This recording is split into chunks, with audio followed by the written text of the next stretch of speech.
Welcome, everyone, to another episode of The Scoop, your go-to resource to cut through all the noise surrounding Juventus's transfers, rumors, and the like. My name is Zach, and of course, I am joined by Frederic, from whom we get our inside information. Frederic, I know you've been manning the phones all day. How are you doing? I've had better times presenting a transfer market show with hardly any transfers is a bit of a challenge, to be honest. And manning the phones and texting all day with no good result is a bit frustrating. So thanks, Comolli. Yeah, well, now that you say things, Comolli, the schedule or the itinerary for today is going to be slightly different than a normal scoop because the transfer market has officially closed. So there's very little point for us to sit here and talk today about potential transfers. So we will be spending this time to review the winter transfer market. First, we're going to kind of just review what players have come, what players have gone. We're going to do our scoop review of the players we did acquire, at least for the senior team. And then we'll be ending our sort of core program with a detailed discussion on how we felt Comolli performed this winter market. And I know that's something that people in the chat have consistently wanted discussed more, especially in these scoop shows. And we will be doing that in depth after doing the scoop review of our acquisitions. Before we do that, first, I want to say hi to everybody in chat. This is a live show, and we already have very good activity from names, pretty much all of whom I recognize. Thank you all: Randy, Alex, Mohammed, Unholy, Sashin, Kilo Star, Asamandius, Benedetto. And if I missed somebody, and everyone else watching, thank you for tuning in. Thank you for participating, and continue to put comments and questions in the chat. All of you I've seen before, so you kind of know the drill. We're just going to kind of get through our core program here and then get to any questions and comments.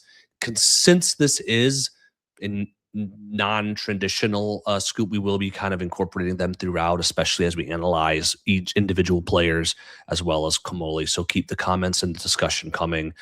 We appreciate that, and that really adds a lot to these episodes, in my opinion. Did I forget anything, Frederic? Any housekeeping? Buy our merch. Oh, hey, no, yes, okay, hold on. We got to do this. If you don't already, follow us at Turn Giants and the Scoop Juve on Instagram.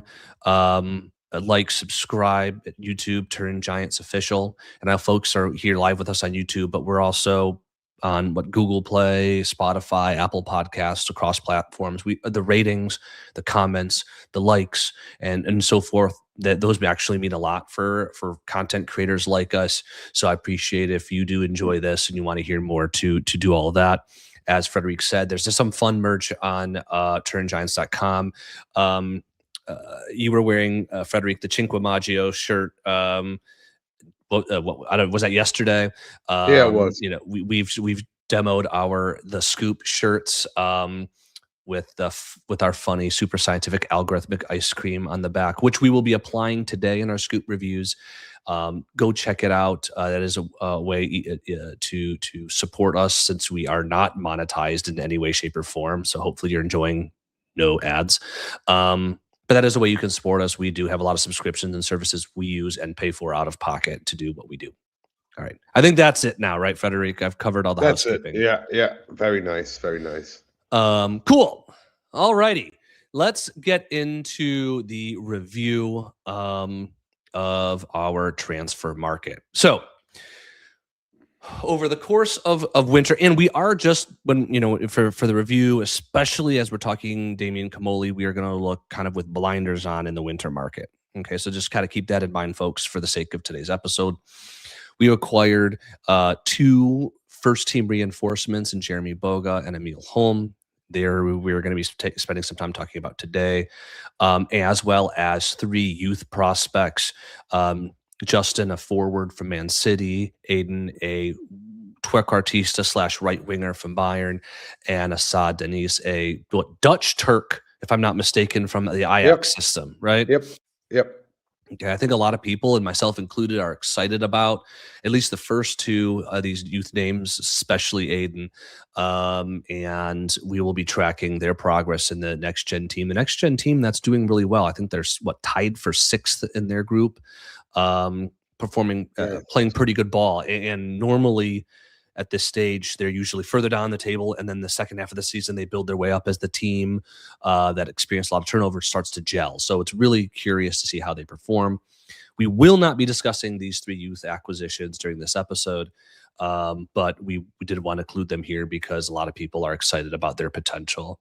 From a departure standpoint, you have Daniele Rugani on a loan to plus option that can turn into an obligation to Fiorentina. We have João Mario tied to Emil Holm at Bologna, Jonas Rui, and I forgot where he went, to be honest, and Pedro Felipe loaned to Sassuolo.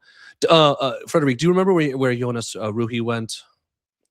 Sorry to put you on the spot. I should I know think this. it was Salernitana, if I'm not mistaken, or some Serie B team. Wasn't something spectacular in my opinion, but it was Carrese, I think. Carrese. Okay. Yeah. Oh, yeah. Yeah, Osama agreed. Yeah, Osama helped us out in chat there. Yes. The I see that Itzik did ask, is the market closed? The market is officially closed. Correct. So that's why we're doing a review of the performance of this January, or this past January. However, it there's a small side note to that. Starting tonight, well, actually, 12 o'clock at midnight, we are able to sign players who's Free transfers. on free Right. transfers Yeah. for June, or the end of June, July, so to speak. So I'm still clutching at straws, maybe, but you never know. I mean, look, as we look at the team that's going to be playing for the next 3 months, three and change, that's kind of what we're focused on here today. Obviously, free transfers and summer acquisitions and moves are always going on. Negotiations happening behind the scenes and so on and so forth. But today is not the day to talk about those unless Frederic gets a text while we record. Okay, so that is what we're sort of the overview of the comings and goings. As said earlier, the focus of today's show is kind of going in depth with Jeremie Boga and Emil Holm, as well as reviewing our opinions on Damien Comolli's performance with the players that you see in front of us. So we're definitely going to want your take as we go throughout, and we're going to start with Jeremie Boga in just a second, and whether you agree with us, with our opinions, and what your thoughts are on these players, as well as Comolli. Cool. Anything else to add on this sort of an overview, Frederic, or should we jump into the official scoop review of Jeremie Boga? Let's go for it. All right. It's been a minute since we've done one of these, so I'm going to remind folks what we do here. We evaluate players, all senior team acquisitions for Juventus, on a combination of ability and cost, giving them scores on each to create an aggregate score out of 5 ice cream scoops, because we are sophisticated, super sophisticated gentlemen, are we not, Frederic? We are, well, I'd even say scientific. Yes, super scientific, because that is what what we apply to get to our fancy schmancy scores. But let's talk about Jeremie Boga. This is a player that many Serie A fans are familiar with, simply due to the amount of games he played at Sassuolo and Atalanta. What do my notes say? Over 140 caps across Italian senior competition. So he's a player that I think many of us, if not all of us, are familiar with. So from an ability standpoint, none of this should come as a surprise. He is a fantastic dribbler coming in off of the left wing, cutting inside, and often created havoc for Juventus fullbacks as well as fullbacks across Serie A. I think bringing in a player who has 140 plus caps at 29 years old also will really help Juventus. Bet in a player who has to have an immediate impact, especially considering Yildiz that who's going to be out at least one game. Boga works hard, and I put here, and I want to emphasis for Jeremie Boga that he came in with the understanding that he's going to be a backup. And I think that's really important because as we're going to talk about Boga and Holm, they are flawed players. And if they were bringing them in to challenge for a starting spot or to be a starter, I would be evaluating them with more, more critically, we'll say. From the negatives, Boga, he for the number of games he just doesn't score a lot. He doesn't score a lot. He doesn't have a lot of assists either. In 11 senior seasons, he has scored more than 5 goals twice and only had more than 5 assists once. He's been injury prone. He's missed a few games this year, I think 7 or 8. He missed 18 games last year. He's sort of diminutive, 5'7", and very one-footed. And in a lot of ways, he's kind of the left winger version of Jagrova or Conceição, where dribbler, high flair players that have failed to convert in the final third. I think the big notable difference between Conceição and a Boga is that Boga's coming in again to be the backup, not the starter. And considering that stressing the role as a backup, I give, at least from an ability standpoint, 4 out of 5 scoops on ability. Break down cost for us, Frederic. Well, the loan fee is absolutely nothing. We get him on a free loan till the end of the season. We have an option to acquire him for 4.8 million, which is not that much, payable in 2 years, if I'm not mistaken. So that'd be 2.4 million a year just in his transfer. He currently earns 2.75 million net a year, which will be approximately the same at Juventus, which is, for a top Serie A team, I think neglectable in terms of salary. Yeah, it's kind of it's kind of middle of the pack, isn't it? It is, and I think should they go on with the option to buy, or who knows, he might impress us. Maybe they'll or he will negotiate with us to see if that can impact the package deal as a whole financially. So considering the fact that he is a backup, I give the financial cost breakdown a 4 out of 5. Or a 5 out of 5. Or a 5 out of 5. As we forgot. Sorry. That we did. No, that I didn't. For everyone listening, normally I send this deck to Frederic so that we remember, because we work on this earlier in the day, and I forgot to do so today. No worries. Regardless, it's let's say a 4.5 out of 5, even though the deck says 5 out of. All right.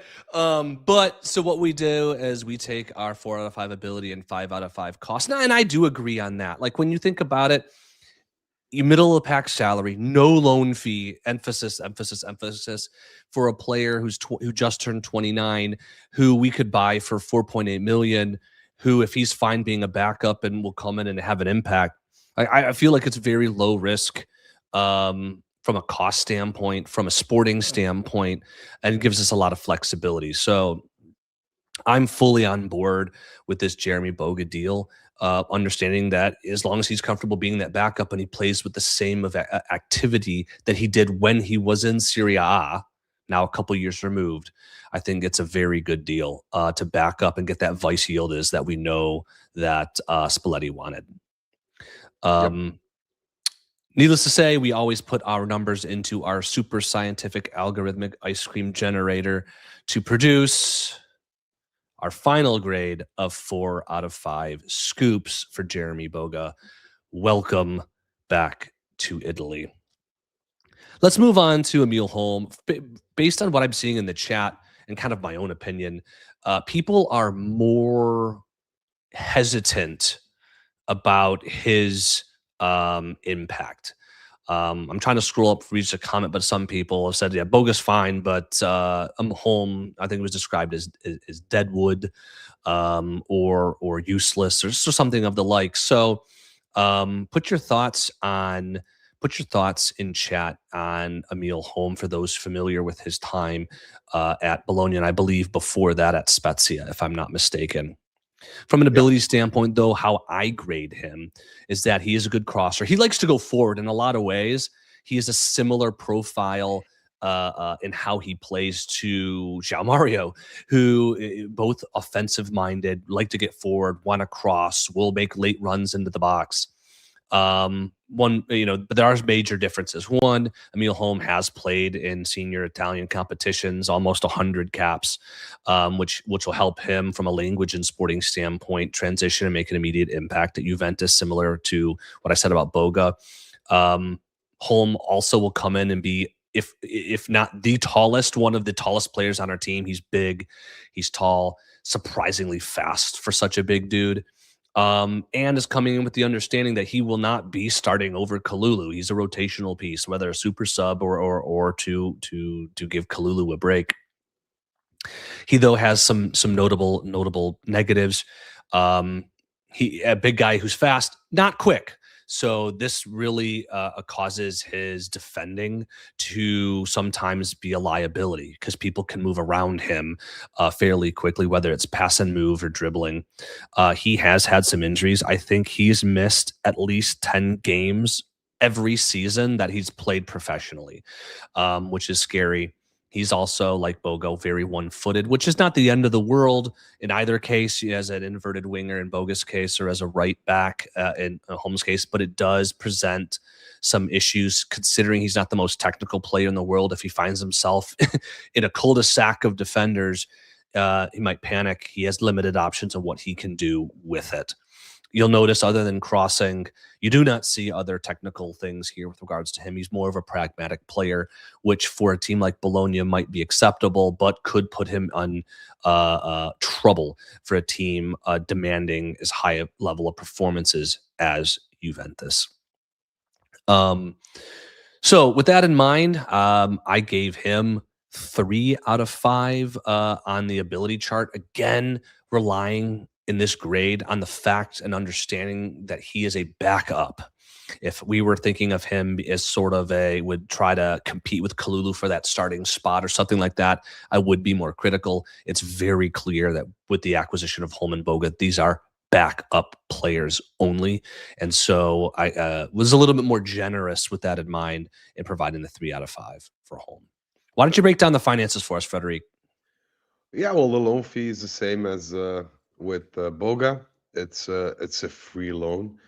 In the sense, I'm gonna come back to that later about wages, because Holm and João Mario are a bit interlocked. The optional fee is what bothers me most. 15 plus 3 million in order to acquire him. 3 being the max amount of bonuses he can obtain. So it still leaves us at 50 million at minimum, which for me is a lot for a player of his stature, his value. So yeah, that kind of puts me off right away. He earns 1 million net a year.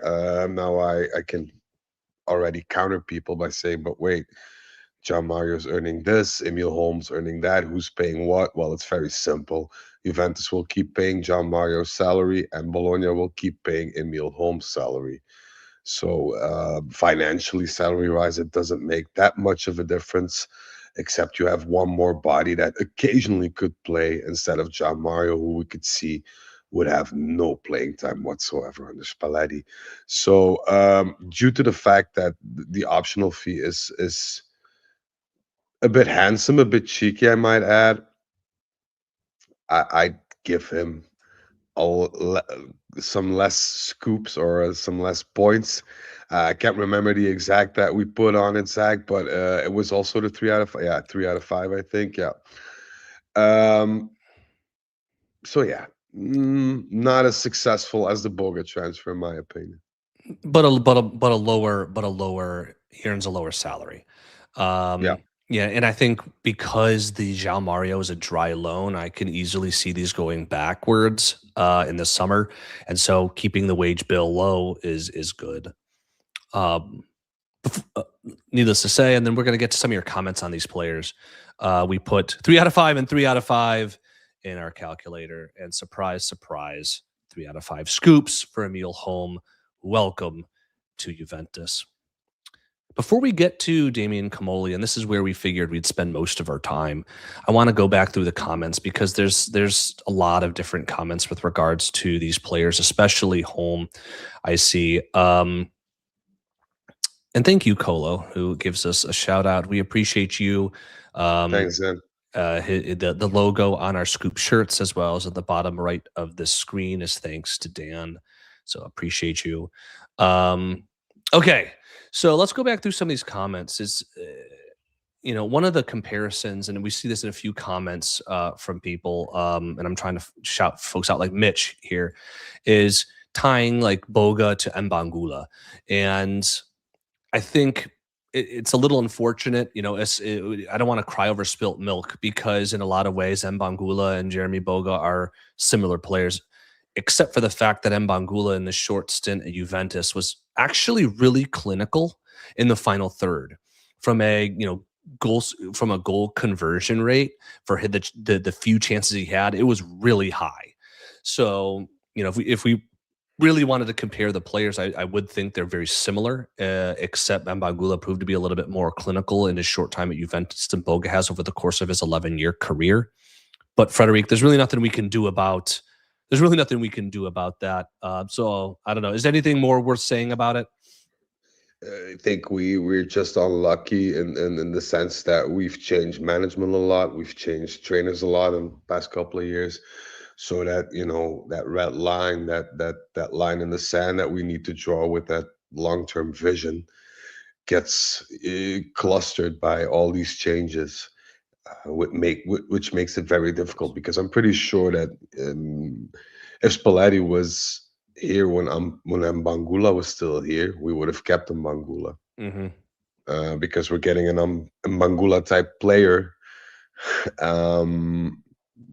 with not of the output that Mbangula had. So I don't know.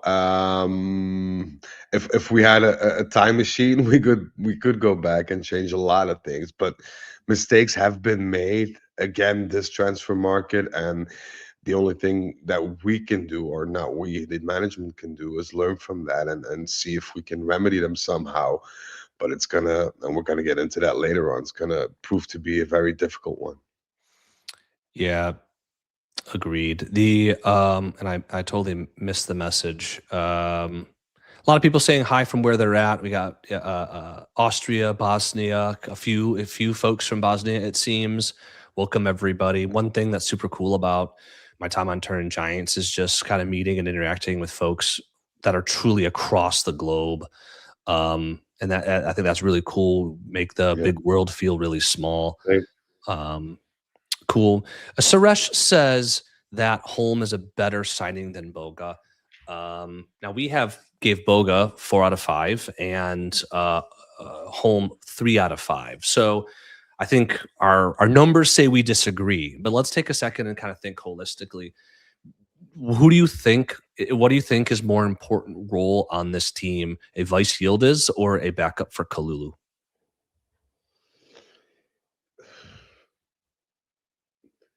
Well, for me, both of them are necessary because we're in the same situation with both of them. If Yildiz or Kalulu catch a cold, then we're left holding our footballs in our hand.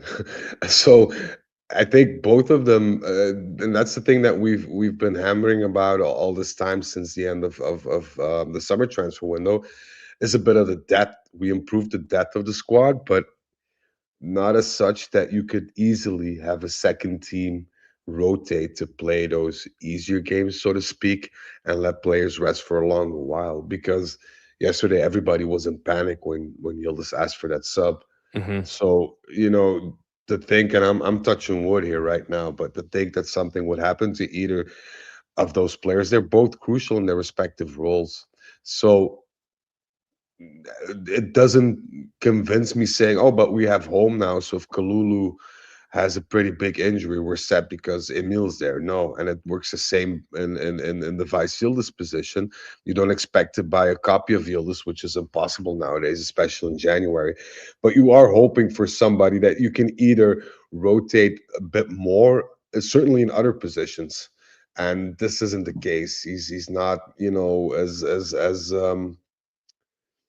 flexible in terms of positions as other players were. But then you have the financial aspect, which pretty much makes it a no-brainer. But I'm not disappointed. I think they're good additions as backups, but these are not the players you're hoping for on December 31st, the day before the transfer market opens, knowing the issues you have at hand in your team. Mm-hmm. So I yeah, I would slightly disagree with you. I think the Boga transfer is better and more important. I think push comes to shove, Cambiaso can play both sides. McKennie can play both fullback positions. You can shift people around, switch back to a three-man back.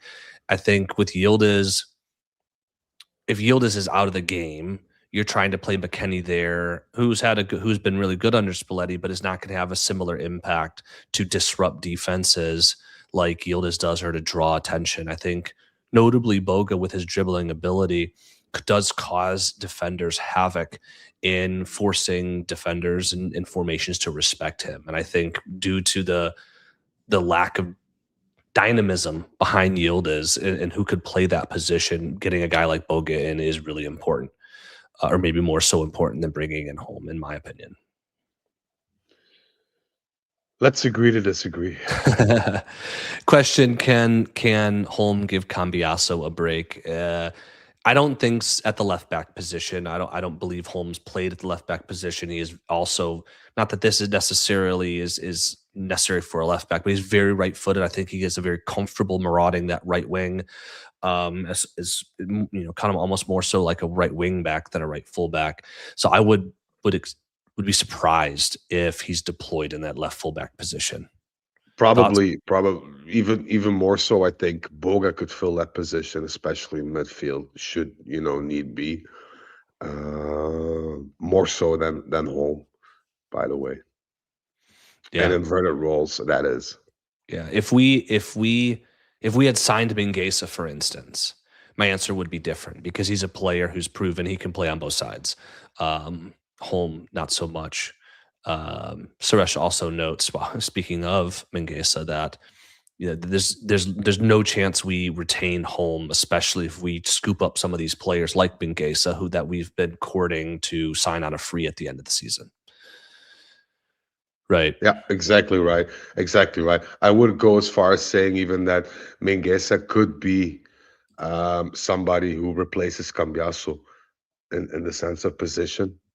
Mingueza is the kind of player you can put anywhere apart from in the goal, and he'll always make it work. So just for that, I think Mingueza is or should be, in my opinion, a priority for the summer.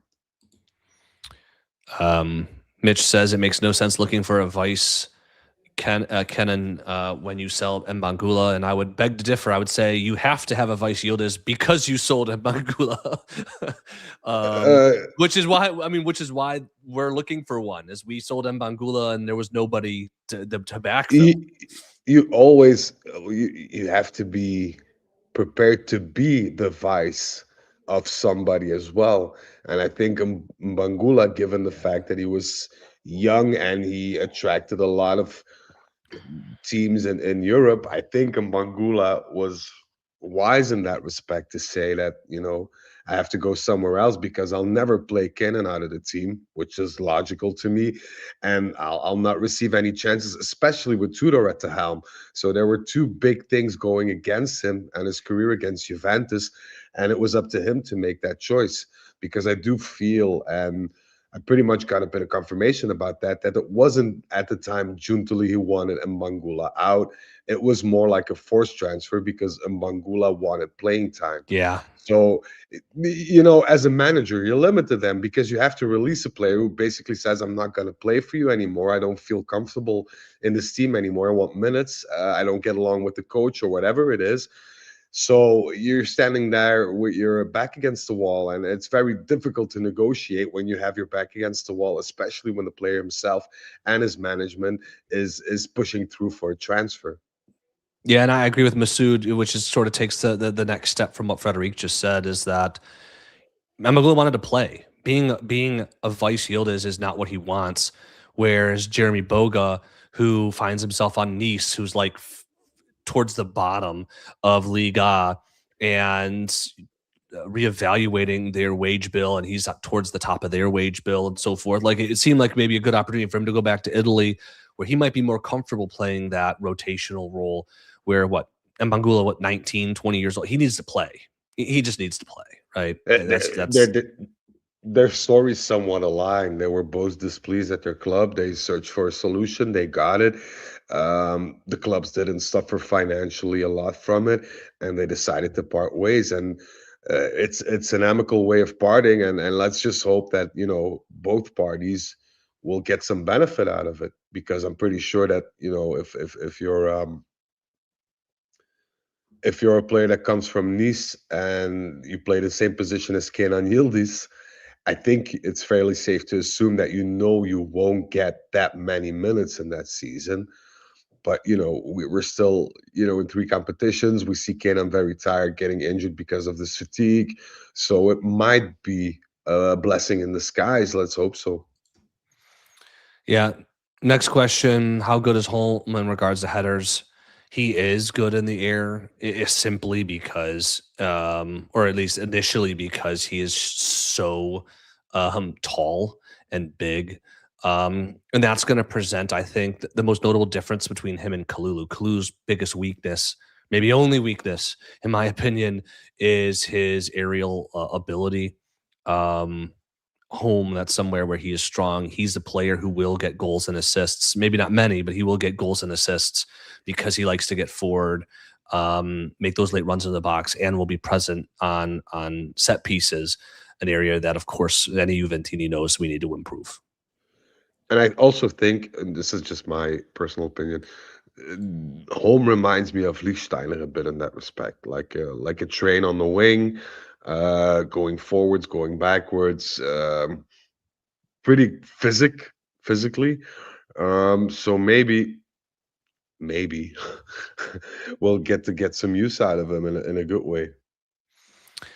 There are a couple comments about, I know Mitch before has been messaged about, and again, Schlager wanting to join. We're not really going to talk about, he would be a summer edition. We're not going to really talk about those because there's a lot of guys, Schlager included, Bengesa included, that we might be seeing with regards to summer editions. That's something that I think in future Scoop episodes, Frederic and I will talk about. We're trying to keep this episode more focused in on the winter market itself, which kind of brings me up to a question. We saw a lot in chat yesterday as well as today. Like, why don't we bring in a striker like Matteo Pellegrini, excuse me, at Parma? Dude's got 3 more years on his contract. He's their most important player. The only reason Parma would part with him is if we pay him 30, 40 million euro, and we just don't have that money. Nope. I think that's who Mitch is referring to in this comment. Alex asks, is Boga injured? I'm not aware that Boga is injured right now. He was injured. Nope. He was injured recently, though. Well, he hasn't played since November, and that's just Yeah. due to a falling out with the team and with some supporters. I think I saw something online that he got in, an argument, heated argument after a game with some supporters. So I'm not sure, but I don't believe he's injured now, but he still lacks match rhythm. Yeah. And as somebody said in the chat, I think it was Suresh who said that it will take some weeks to get Boga up to speed. Chiellini confirmed that yesterday at the post game. So do I expect to see him on Thursday yet? No. but you never know because we need to put somebody in Kenan's place, and it's very crucial that we save Kenan for the Inter game. Absolutely. This is a great question, actually, from Mitch. And this sort of deviates from Holm and Boga, but is highly relevant to our winter market. We brought in three promising youngsters. Where were these names found, or by whom? Frederica, do you know? Yeah, of course. It was the whole scouting division who came up with those names, and Comolli did his due diligence and decided to push forward. Chiellini, I want to make this very clear to everyone. Chiellini is in the meetings concerning Mercato, concerning extensions, renewals, whatever, but his vote in the matter is neglectable. The person calling the shots on every single front is no other than Comolli. Hmm. And Comolli gets referrals from Ottolini, which is how it should be done because Ottolini is our sporting director. But Chiellini, I don't know. Everybody feels that Chiellini has this magical role inside of Juventus. He's just I don't mean this negatively, but he's a bit of a puppet in the sense that he appears in front of cameras because he can speak Italian, English pretty well.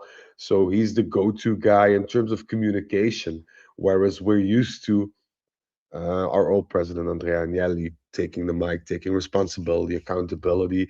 It's more that role of Chiellini now, but he's not actively a part of the whole transfer. He gets, up. He gets sent up to date, and he gets like messages or attends the meetings. But he's not somebody with a crucial role in between transfer development. So I want to get this off my chest because I saw some questions yesterday as well.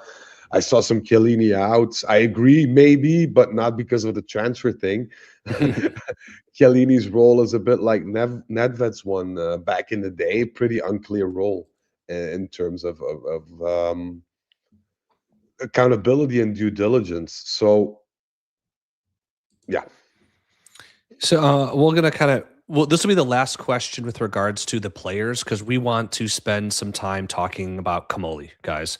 I think we cannot get through a show, whether it be black and white, the scoop, one of our post games, whatever it might be, without people asking us to talk Comolli, Comolli, Comolli. So that's what we're going to talk about next. But I do want to kind of address something that Ozymandias says. Um, because he says, let's watch these players play first. And I kind of slightly disagree because have the benefit of having seen Boga and Holm a lot in Serie A. These are players actually that we've seen more so than maybe any of the players that we acquired over the summer because they came from outside the league. So we kind of know what to expect. Boga's a couple years older than when we last saw him, but Holm has been playing this year. And so we kind of know, and I think to that regard, the player who I want to compare and contrast him with on Juventus is Cabal. They're the same age, okay? Cabal is a tall, physical, good in the air left back. Holm, big, tall right back. And I think in bringing in and buying Cabal for what was it, Frederic? 17, 18 mil?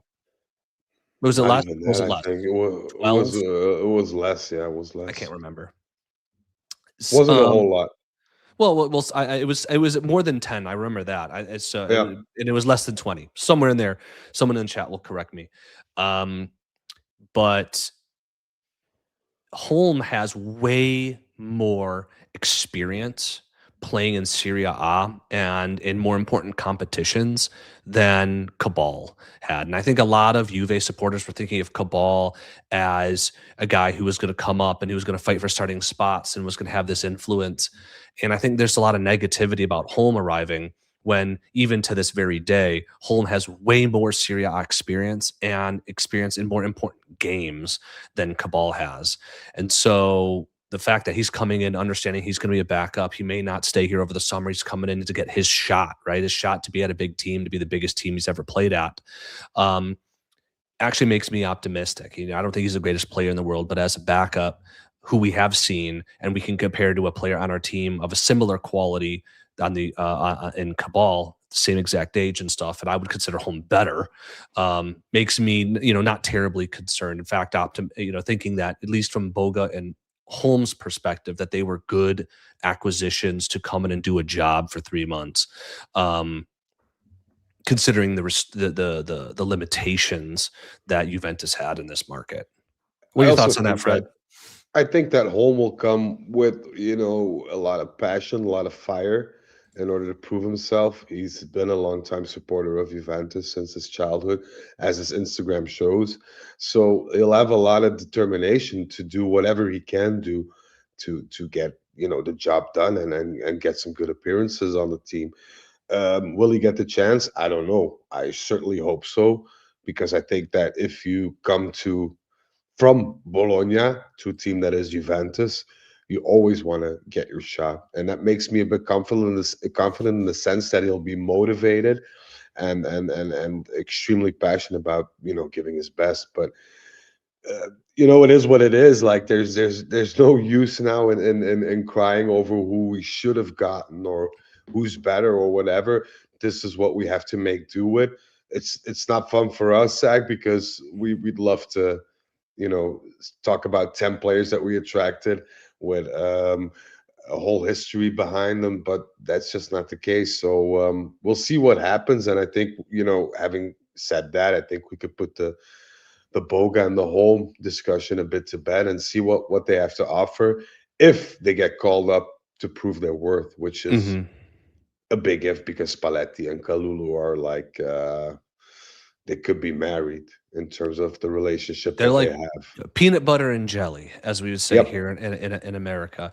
All right, guys, we are done with the Holm and Boga talk. We are transitioning to Comolli. So what we want and what we're going to do is we're going to provide you with our score at the end of our Comolli discussion out of 5 scoops. I want y'all to put how many scoops you give Comolli for his winter performance. 0 out of 5 being the lowest score, 5 out of 5 being the best or perfect score in the chat. I want y'all's I want to gauge what y'all think about his performance, considering the players that he brought in and the players that he facilitated their departure. As you put your scores in the chat, Farhad, the main man from Turning Giants himself, has joined us to ask maybe the most important transfer question of them all. Why did Berardi not join this window? Frederic, it seemed all but done, right?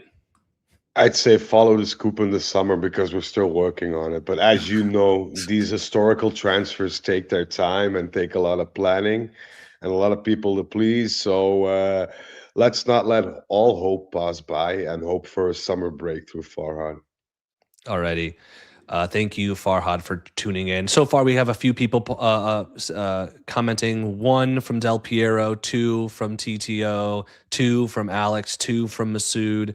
So pretty negative. Kielo Star gives him a 4. Sarah gives him a 2. So far, and y'all keep put you what score you would give him from 0 to 5 scoops. Again, 5 being he did a wonderful job, perfect job, 0 being absolute terrible in the chat. Now, Frederic, I think we're going to set the scene here. We knew we couldn't spend money. We knew we needed a Vice Yildiz, a striker, and they were going to try for a fullback, right? It originally was like, we're going to get a midfielder. We pivoted from that kind of early in the window and said it's really 3 players, right? Yeah. And he brought in Boga and Holm. That's 2 out of 3. Brought in some youth prospects, always good to see. Got rid of Rugani on a 2 million potential buy clause, something cheap, but get his wages off the book, potentially get him offloaded. You have João Mario going opposite Holm because João Mario can't get a game to save his life. Ruhi, and Felipe, young players, getting them hopefully opportunities to play meaningful minutes in meaningful competitions. Um, so that's kind of what we're looking at, and most notably, we got those two players in, but as I highlighted here in the big letters at the bottom, no striker. So why don't you walk us through your evaluation of Comolli's performance again within the confines of the winter market? Well, as you said very eloquently, our first priority around October, November, especially when Spalletti just arrived, seemed to be the midfield. There were a lot of meetings, there were a lot of discussions internally. And it was all but agreed that, a midfielder would have to be brought in. Then, Spalletti did his Spalletti thing, worked his magic, and had the midfield running again, thanks to no other than Locatelli. Having Locatelli in that position, having several backups in the midfield position made that priority shift. Of course, when you see then Spalletti's way of playing, the people he picks for the most important games, and the fact that our second striker being Openda doesn't really fit into the team, priority shifted to a striker. And this is not me or my source saying this. This is even Spalletti saying this in the past couple, what was it, 10 interviews that he had. So we were eagerly awaiting a number nine, also because of the fact that Dusan is injured. And I saw a question earlier in the chat. Dusan will not be back until middle of March. I'd even go as far as saying the end of March. So don't believe all this. He's going to be back after Valentine's Day. Is recuperate? No, no, no, no, no, no. That's not how it works. Contrary to popular belief, he's not a Marvel hero, and he still needs a lot of time to recuperate. Even then, the middle of March is when he can get to training.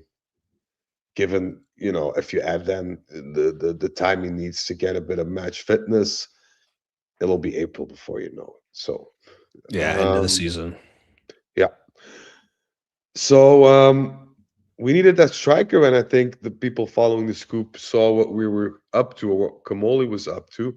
And this is my main point of critique. If you visit almost every club in the European continent with that identikit made very visual by your coach, but the last week you decide to get back to Colomwani and just expect Tottenham to say, well, here you go, have at it. That's not only short sighted, that's ill prepared. And I also feel, and this is something I know from within Juventus, if you then decide to ring up several random teams or make deals with the players but not with the teams, and then it's time to sit down with the team and they say, oh, but hey, we want some money, and you say, oh, we don't have any. To me, it seems that it's not well prepared. And I had that issue in this. I think we both had that issue in the Summers Act, but we were willing to let it slide because it was Comolli's first official big transfer market. You had the Club World Cup, messing about within a transfer market. All these, random episodes that happened. So we were very forgiving at that point. Now, I always said that I was willing to judge Comolli after the summer transfer of 26. So I'm not going to hashtag Comolli out yet. But I Mhm. have to say, and I've spoken with a lot of people, especially some reporters, shout out Romeo. And they basically echoed my sentiment. They're very disappointed, not just because we didn't get a striker in, but the way that we were moving about this transfer market seemed very inept, haphazardly, and just it didn't seem planned. It didn't seem prepared, which to me rings a lot of alarm bells. Because if you come out saying, at the last game in December, I think it was, we need a number nine because Vlahovic, Openda, all these things, and you have a whole month, but you're still putting your chips on the table the last day of the transfer market in the hope that Tottenham finds somebody to replace Colomwani so that he can come join you, it baffles me in a sense. And I don't want to be negative Nancy again, but you'd expect, especially towards Spalletti, who has done miracles to say the Mhm. least, you'd expect your management to back him up and do just provide him with a number nine, a solid number nine, the way he requests. And granted, it doesn't have to be Colomwani because you knew that that was a path that was very difficult because you had to make an agreement in place with Tottenham and PSG. We had a falling out with in August. So that wasn't the easiest target you could have picked. But I mean, you should have had this system in place where you had several options, several backups without having to make an agreement with Icardi first, then hear Galatasaray saying we need 15 million, and then out of utter desperation calling Benzema's agents because that's what happened today. And not a lot of people will know it, not a lot of people will report on this, but there have been conversations with Benzema's agent who basically said, yeah, but he's earning 100 million right now. And then the phone went doot. So it's all very. It wasn't pragmatic, wasn't planned, wasn't. You'd expect more at this point, especially with Ottolini coming in. I'm not going to say that he was, already the kind of person who would have to deal with everything, but you'd expect some preparation. And I think that is what we were lacking this transfer market because I do feel, even though that we're not financially that secure, I think that if we would have planned this a bit more professionally, we would have gotten a number nine, and especially for these 4 months. I'm not saying, for the couple of seasons to come, but you could have had a Vlahovic backup easily. I agree. I agree with that point because you wouldn't have wasted time on this Mateta stuff if you knew he was out of reach financially. You wouldn't have wasted time on a Naziri if he needed a obligation. If you wouldn't have wasted your time trying to pressure Tottenham, who has an injury crisis of their own, despite It's the fact that the player doesn't want to be there. If you knew, like, if we were down seven first team players, would people expect us to give one of our players? No, I mean, so I agree with that. But folks in chat like Ozymandias 4 out of 5, Ahmed 5, Geo 4, Seekov gave 8. So we'll say we'll convert that to 4 out of 5. Benedetto get 4. Itzik get 4. So we have a lot of people more recently giving positive scores, and I think one of the sort of if I might speak for some of these people, at least some of the comments seem to be that Comolli was dealt a bad hand, like no money, no nothing, no options, and he filled in the holes and did the moves that he could make, and I do sympathize with that point of view because, and we talked about it ad nauseum over the summer, Frederic, is neither of us wanted to be Comolli walking into a debt-ridden, broke, under investigation club with a coach that he didn't want, and so on and so forth, and had to revitalize a team that was quite demoralized, in my opinion. So it's an absolutely difficult job, no question. And so I think we have to be fair, at least, to lay out the playing field, right? The playing field sucked for a guy facilitating transfers for a team of the stature and reputation of Juventus. Is that fair, Frederic? well, yes and no, because that was back then. He's been promoted to CEO ever since, Hmm. and some time has passed. So you'd assume that, given the time that has been passed and the fact that he's sitting at that office at Continasa 24/7, he would learn a thing or two. But I'm gonna give y'all a backstory just to show you why I'm mad. So Icardi was basically sort of a panic buy in the sense that it seemed like a good idea. Now, afterwards, Spalletti wasn't all that convinced, but This is not, about Spalletti or the players that he wants. This is about management. So I'm not going to put Spalletti into the mix. However, Icardi said, look, give me this 6 months to prove myself with an option to extend for two. Just an option, no obligation. If I promise you, I'll score a lot of goals. Mhm. Those were his literal words. And then you'll assess me at the end of the season. And Juventus were like, hey, that works. That works for us, works like a charm. So you basically agree, a deal with Icardi, but then you still have to go through Galatasaray. And since Icardi's contract expires this summer, of course, Galatasaray wasn't going to let him leave on a free. So Galatasaray requested 15 million, which is not a crazy amount. I mean, a little And then bit you, crazy. A little bit crazy. I mean, he's a bench player for them, especially after he blew out his knee last year. Now he's a producing super sub, but you have Osman. I mean, 15 million for a yeah, 33-year-old striker at the end of his. I mean, that to me was a little high. it is, but that was what they were asking. So you could have, if you wanted to go for him, you could have negotiated there and struck a deal. However, Spalletti posed his veto, as I said yesterday, said, Mhm. it's not something I can work with at this point. Um, the relationship between him and Icardi, isn't the best either after the stint at Inter.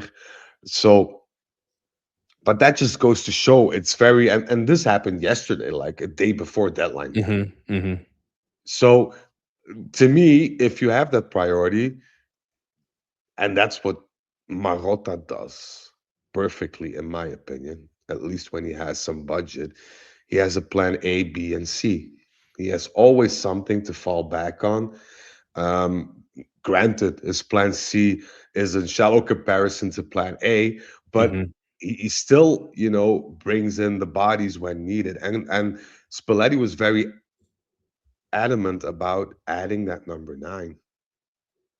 And given the fact that he's proven so much in a short span of time, this should be your priority, and you shouldn't leave or you shouldn't stop the mercato window without that number nine. And to me, this is really a disappointment because you could have gotten anyone, Mateta, Enesiri, whoever, any names.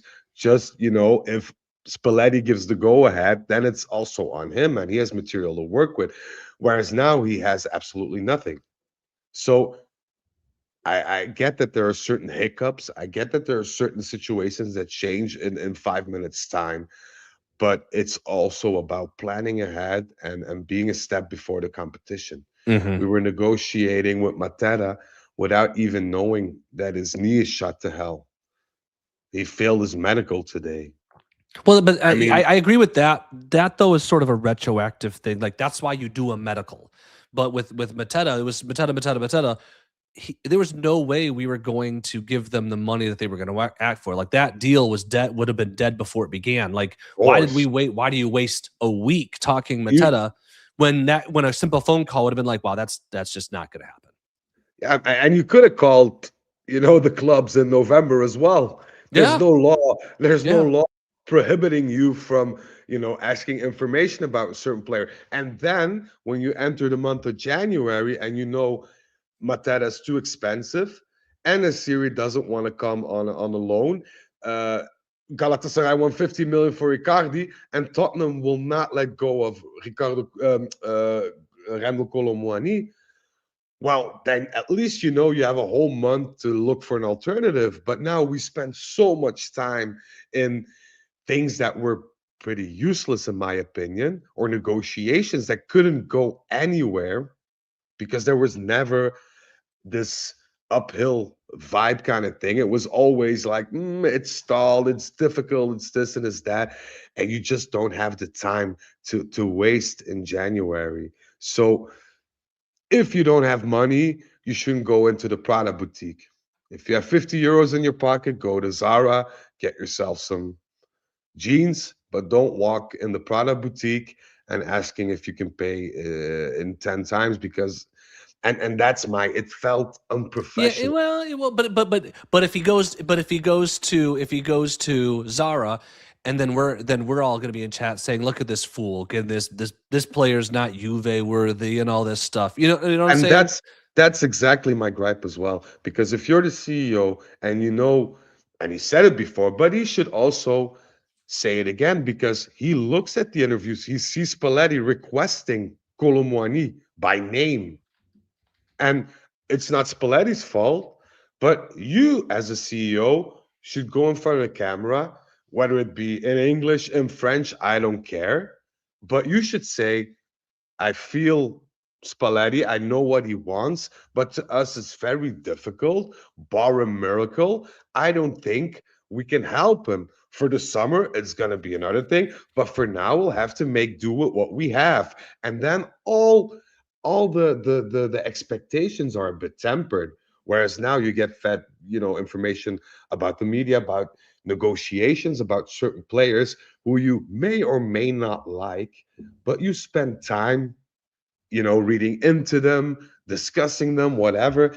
And, after a week, you're back at starting point, you're back at square one, and you don't know who to call anymore to get you out of trouble because we are in trouble concerning the Ghostbusters. striker.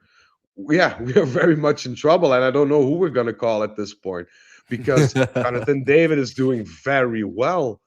But should he not do very well, should he get injured, God forbid, we're still, in three fronts. We're still in Copa. We're still Serie A. We need to get that four plate in. And we're still in Champions League. And I don't think we're ready to let go on either one of them. I think this is a season where we want to get as far as we can. And we can only do that with a good coach, which we now have, thank heavens, but we don't have the manpower to do it. So, Yeah, and I agree that we have to go for these competitions. We're Juventus, right? I don't. I hate the Conte. "Oh, we're going to drop out of all competitions and focus on the league," sort of tactic. Especially when you have Galatasaray, potentially Tottenham. I mean, those are, not and not to undersell competition. And in the Champions League, anything can happen. But those are favorable draws relative to what other teams have. And so as a Juventus team, especially one who has underwhelmed in Europe, losing against teams of lower stature, um, it's a good opportunity to kind of right some of those wrongs. So I'm with you on that. Let me take a moment and just shout out. There's been great discussion in the chat while we've been talking. I've been trying to put them up on the screen at the same time. Alex, Sky, Ivan, Mitch, Sachin, a lot of people who were with us at the beginning of the call. Let me see if I can get some new folks. Geo and a lot. Mikkel joined us. A lot of people commenting. A lot. Appreciate it. What we did at the beginning of this Comolli segment is we asked everybody to put in chat rating him from 0 to 5. Ice cream scoop, 0 being low, terrible, the worst, 5 out of 5 being amazing. For those who haven't yet put their score in the chat, please put your number in there. We're trying to get a gauge on what you guys think. And to be honest, Frederic, from what I've seen, chat seems very split. We have like this collection of 2s, and then we have this collection of 4s that kind of round out the discussion of he didn't provide Spalletti what he needed versus he limped into this transfer market without getting lopped off at both knees, and he did the best he could. yeah. So continue to put your scores in there. Sky says 0. Mitch hedges at 2.5. I don't know what a half ice cream scoop looks like, to be honest, unless it's one that you just taken a bite out of already. Yorio 2, Ivan 3, Zikov 5, Del Piero balancing at 1. So yeah, we're getting the full spectrum here, and this is surprising to me, honestly. I would have expected maybe more negative scores, Frederic, from the audience, but it seems pretty balanced. Are you Eh, surprised by the balance? I, I am surprised in the sense that I don't want to be negative, of course. Oh, you But do. yeah, I do. I want to be Stop negative. it. Here we go. No, no, no. I just feel that it's been almost a year now since Comolli's at our helm, Hmm. and you don't want to look at everything he's done, given the circumstances that he had to deal with. But you kind of do, if you know what I mean. You still look back at that summer transfer when you say, well, that Openda guy for 45 mil, that's going to come and bite us in the ass. That's brutal. So, That I hurts. mean, there are some of these things that you can only erase if you do good things. Because Moji did the same. We're all here, oh, the big Luciano Moji. He did shit transfers as well, but he balanced that out with amazing transfers and created a winning team eventually. And this is what you need to do. I'm not against Comolli making mistakes, even the short time that he's here, but he has to do some good as well. And I'm not saying that this transfer market was something that he did wrong, but the lack of the striker or the number 9, in my opinion, is a big deal because I want to get into something I think Ozymandias said. Ozymandias said our goals don't come from strikers. David is more a false 9, and we do fine. But we witnessed what our B squad did against Monaco. Yeah, We brutal. witnessed we witnessed that just the ability, the talent, the drive is not there. And you can afford to have some of those players in your midfield or even in your back line. But as a striker, a false 9, whatever you want to call it, somebody who needs to provide the goals or the assists, you can't have that. So, I mean, yeah, it's a bitter taste in my mouth. And I really hope he comes out guns blazing in the summer because he'll have to. Yeah. He has no option now but to do that because, especially Spalletti. Spalletti's not an easy guy to deal with, and I think Spalletti, even though he's mature enough to understand, the context of the whole transfer market game, is not going to be very happy, and he might let this one slide. But he's going to say to Comolli, and you can bet your ass on that, I want my reinforcements in the summer because player X, Y, Z is not up to par. Can't play games with them. Can't compete. You want to compete or you want to, shoot for fourth place every season. And this is going to be a turning point. So Yeah. Comolli's going to have that vision and those objectives ready and act accordingly. Because let's be honest, even with a Nesiri, a Mateta, you can't go for Scudetto or semi-finals in the Champions League. Let's be honest. Even though Spalletti's a magician, I mean, there's only so much someone can do. We need somebody again in midfield. We need those names like Mingueza. We need a Bernardo Silva. We need a Colomani type of player, even though I don't like him personally as a number 9. But that's my personal opinion. But those are the names you need if you wish to compete. And the excuses can only get you so far because within the helm of all the excuses, you spent 45 million on Openda. So Yeah, well, but we're not to be clear, we're not grading Comolli for the purpose of this conversation on his whole body of work. The Openda deal is uh sad definitely deal. a negative mark against Comolli. But we're for the sake of this conversation, we're talking winter transfer market. Penda deal's already happened. We can't change that. Comolli couldn't change that, January 1st to February 2nd. So at least for this evaluation, we did not take the Openda deal into account. And I want to clarify another thing is Jonathan David has nothing to do with Spalletti wanting a new striker. The assumption is that he won't get hurt, right? You don't ever want anyone to get hurt. It's that we need somebody of a different characteristic than Jonathan David. He's playing in good form, right? We like his passing. He's scoring goals too. He's by far second on our team in goal contributions in all competitions, getting close to both 10 goals, approaching 10 goals and 10 assists. Obviously not there yet.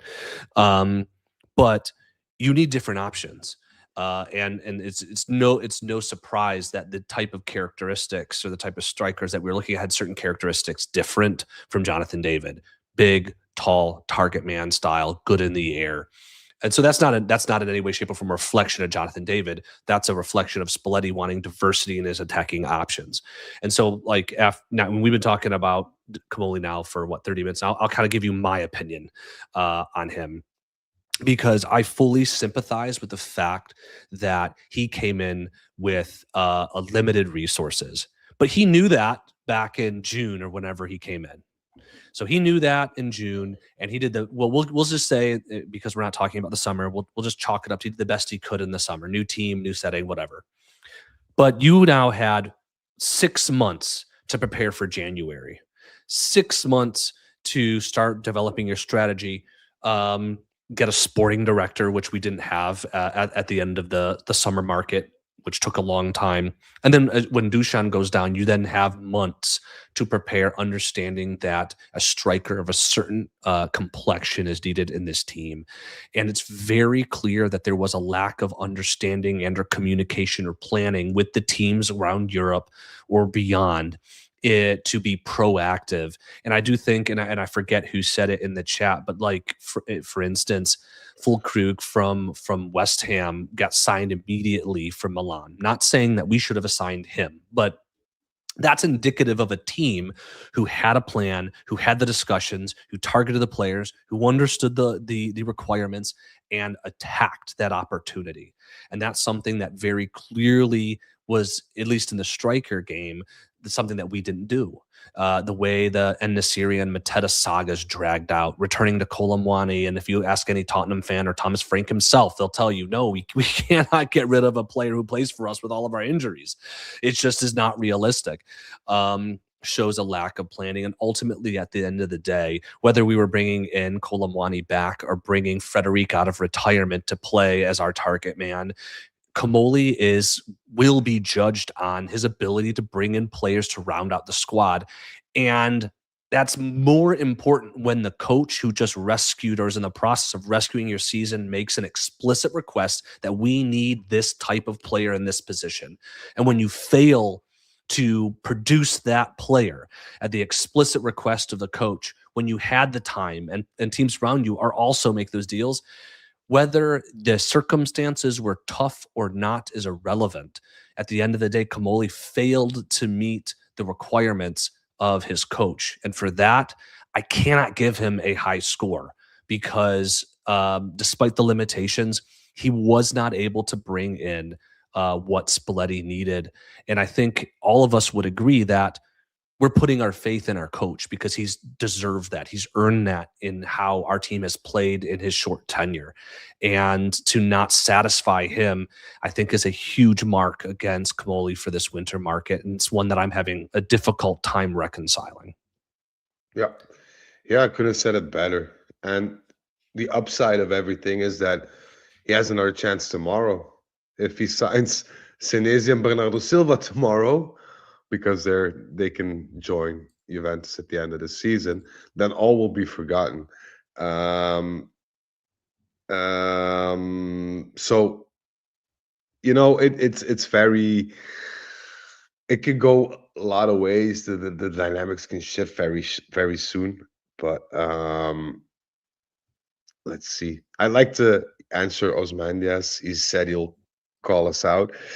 I remember an episode where Frederic was saying we might get a striker, and Holter and Giant said, why we need another one? We need a vice Silas and a right back. And you guys criticizing why he didn't. Well, I'm not criticizing the fact that he didn't because, well, I first and foremost, we needed a striker.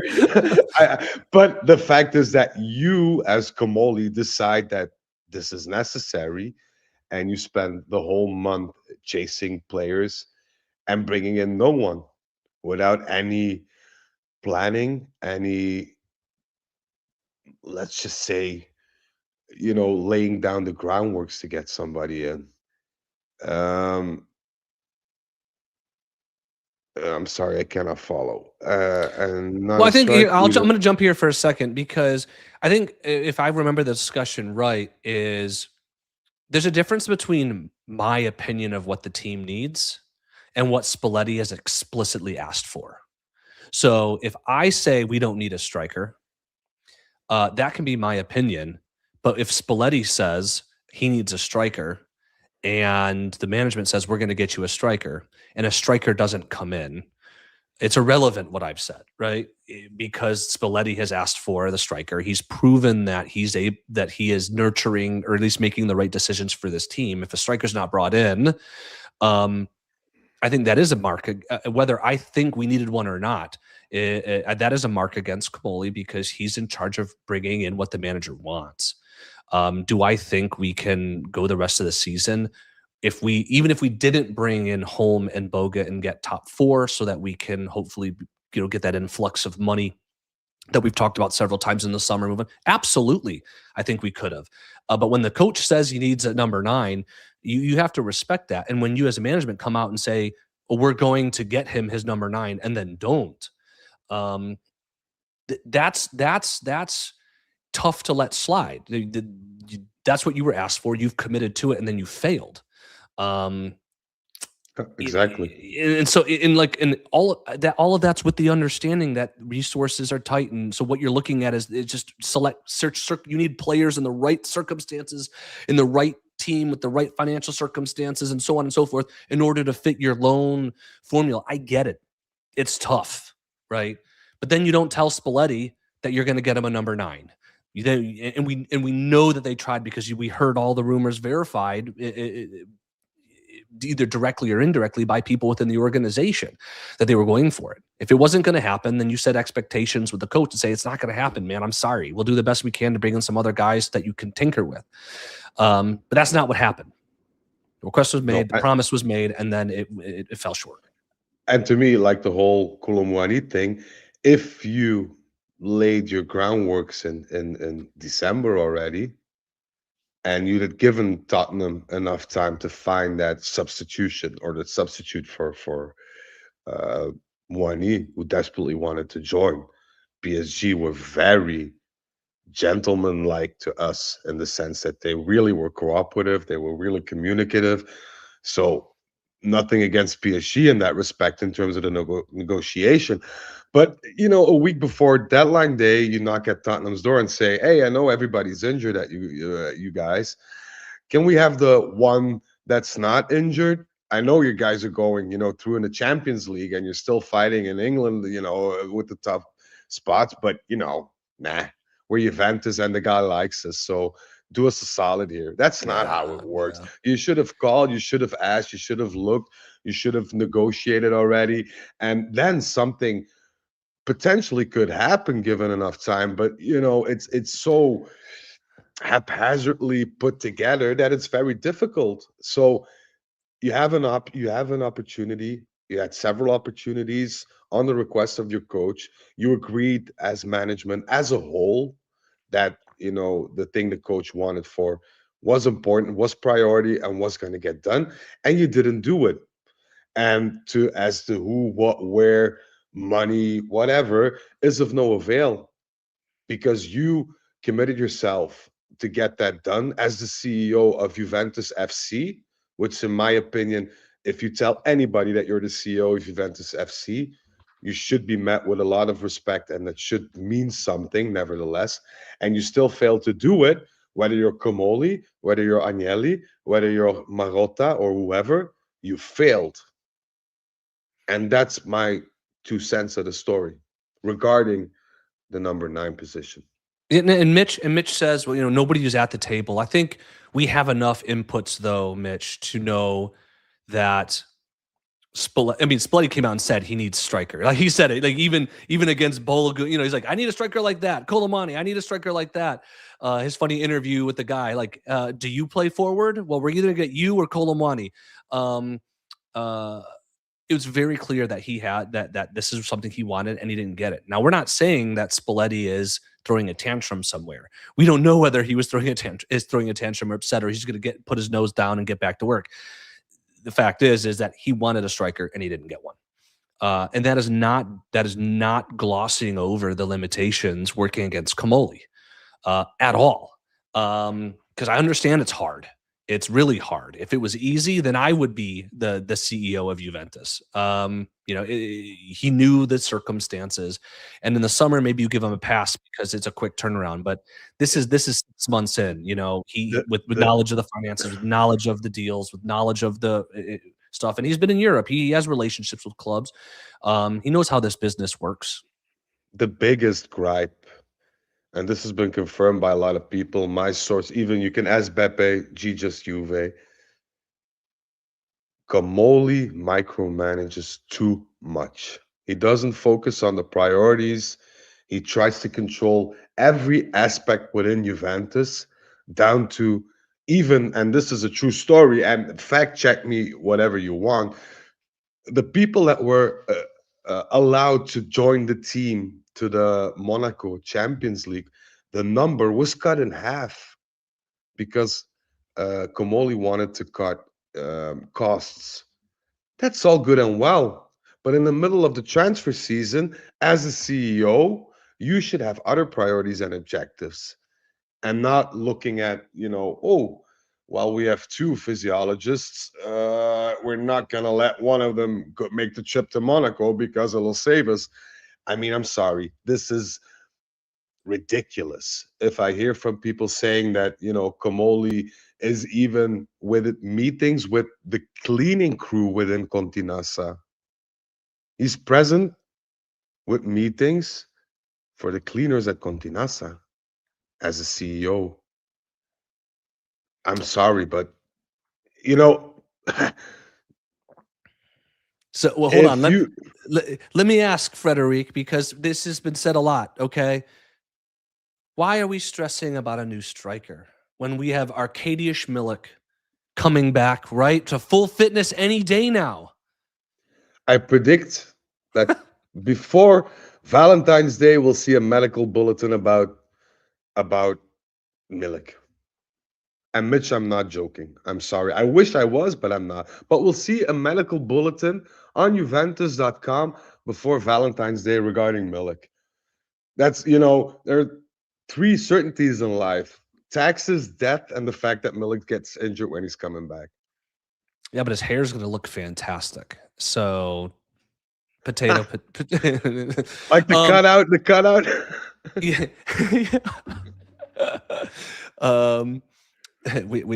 We paid Milik a visit while we were in Turin, shall we say? So Ozymandias kind of touches on something that people were very split on in the chat. And we're kind of summarize it before I read Ozymandias' comment here is the my way or the highway approach. Some people were like, I like it. Some people were like, that's stupid. Ozymandias says, like, Crystal Palace asked for 35. We said no. They said yes to Milan for 30. Let's not bend ass backwards for these teams. So I think he's sort of saying this in support of maybe more of a my way or the highway approach, right? Let's not buy high and sell low. Like, let's be honest, Frederic, we've seen Juventus do in the past, in recent past too. Where do you stand on the my way or the highway? It's the my way or a highway is very good. It's a very good if you have leverage. We are now at a point at Juventus that we don't have any leverage. We don't have a lot of players that are wanted, bar Yildiz. We don't have that stature, that exposure that we had 7, 8 years ago. So it's very difficult to maintain that mentality when you have no proper leverage. So my way or the highway is a bit wrong in that sense because Juventus made it very clear from the beginning to Crystal Palace, to everybody, look, we don't want an obligation to buy. Mm-hmm. We don't. That was the first thing they discussed with every team, with every player. So given the fact that negotiations progressed, I think that Crystal Palace was kind of leading forward to that, option or obligation being a bit masked in a sense. But if you're going my way or the highway, you should have a certain amount of dominance within the playing field. We don't have that.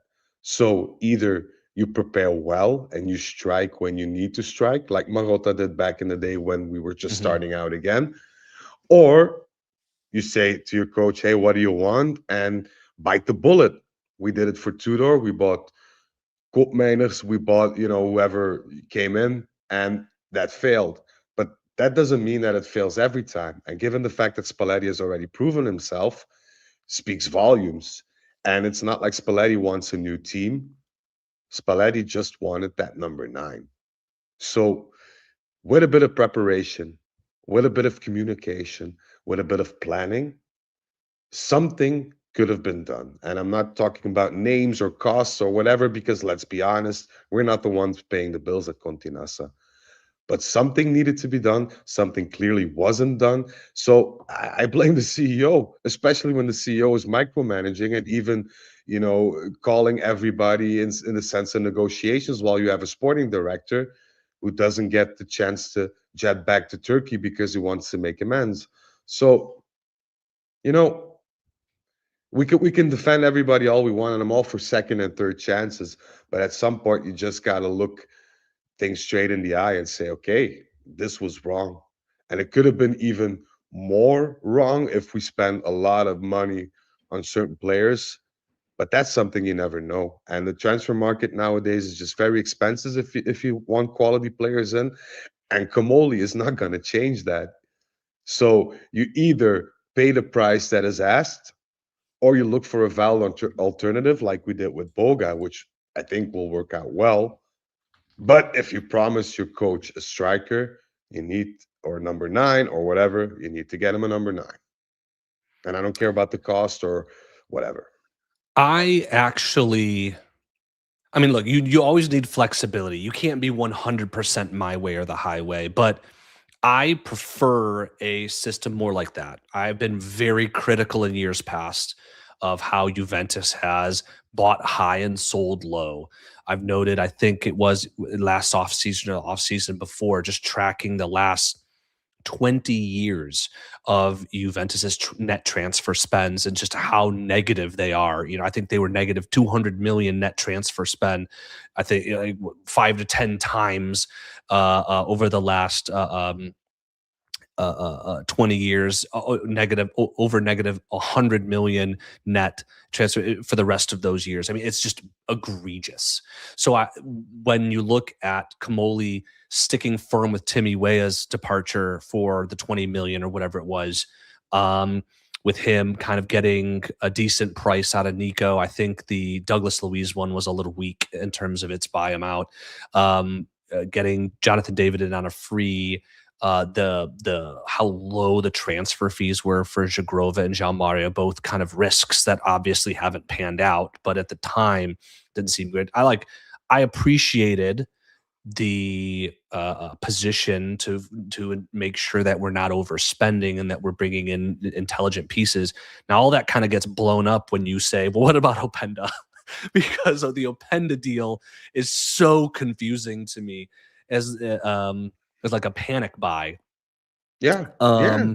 But I think in general, when you look at it, and when you think of a CEO, it's very still young in his tenure. You're not always going to hit. The Penda was not a good deal. Like the player side, not a good deal. But I do appreciate sticking more towards our guns to ensure that we maximize the amount of that we get for players that we sell, so that a guy like Huijsen doesn't walk for too little, and that we get the best, most competitive price for the guys that we buy, instead of just conceding on deadline day to get Coop for 60 million. Yeah. So I'm more in favor of how Comolli does some of these transfer deals. I think there's still a lack of maturity there, and we see that in some of his approaches. The lack of a number 9 and Openda's deal being, I think, the two biggest examples. Yeah, and I wholeheartedly agree. But on the other end, and I see a comment here, I think it's by Ozzy as well. We had management that didn't micromanage and brought in Vlahovic for 90 million and gave him this contract and whatever. It's not because of the fact that previous management did things wrong that Comolli is doing things right. We have to Yeah, keep that in yeah, mind as yeah, yeah, well. yeah, I yeah, mean, yeah. we can compare all we want, but we had 90 million to spend in the day. It's not like Hmm. Vlahovic brought us on the edge of bankruptcy. So these are gambles you take, very expensive ones, but 8 times out of 10, they go well. And it's not like Vlahovic has been a complete disaster, because with everything that happened internally and the coaches and management that shifted, it's very hard for you to prove yourself week in and week out. I'm not saying Vlahovic is the next coming of Ronaldo, but you know where I'm getting at. So it doesn't mean that, mistakes were made in the past. And if these mistakes don't happen, then, well, we'll give him a pass. I mean, no, we're reviewing Damien Comolli, who is at present the CEO of Hmm. Juventus. And we're trying to do that objectively because I think people that have been following us for a while know that we're very favorable of Comolli. We Hmm. spoke highly of Comolli, especially in the Yep. beginning. But once you see that things are not progressing the way that you expect, not only as us being podcasters, but also as fans, then I think it's only right to give some criticism. Because if you're a CEO of a giant factory, you need to lay off 1,000 people and your product gets to be inferior, then there will also be criticism. And I Hmm. think this is only right, especially given the fact that Juve um, is a public trading company at this point. Let's. There's a couple good questions. First from Mitch. Another one I want to address from Josh, but we'll start with Mitch. And by the way, it's a good as time as any to just chat's been y'all have been fantastic. I'm over here. Awesome. You probably see me reading on the side while Frederick's talking. I'm reading and trying to mentally note questions and good comments and put things on the screen. We appreciate you a lot. Y'all are fantastic. I think Mitch, the question on the screen for those listening, maybe on Spotify or Apple or Google after the fact, is asking us if we're afraid Spalletti will not renew. And I think the answer to this question will not be revealed until the end of the season or towards the end of the season based on where we're finishing and how the team is performing and stuff. But it absolutely runs the risk of alienating a coach who very purposefully is pushing his renewal further down the road when you're not able to produce the players or the positions that he's asking for. Because that, if I'm the coach, I'm thinking, looking ahead, like, well, what happens over the summer if I'm asking for player ABC? Am I not going to get them? And Spalletti at 66, 67 years old is not in a position where he needs to be bending over backwards for clubs. He easily can say that if you're not going to reciprocate what I've done and given this club, then I'm going to walk. No hard And he's feelings, but I'm going to walk. And I think that's entirely possible. And that is that tightrope that Comolli's got to walk. And a first slip up on that tightrope is not giving him what he wants. And he said it himself. He says, I'm 67 years old. At a certain interview, I can't remember which one. He said, if this ends, I'm sure I'll find another club. If not, I can easily retire. So he's not even bothered by, but as you rightfully said, Spalletti never gave a name. He didn't say, I want player X. He said, I need a player with these characteristics. I left it up to management to find or scout a player with those characteristics. And at a certain point, and this happened in December, late December, what about Colomwani?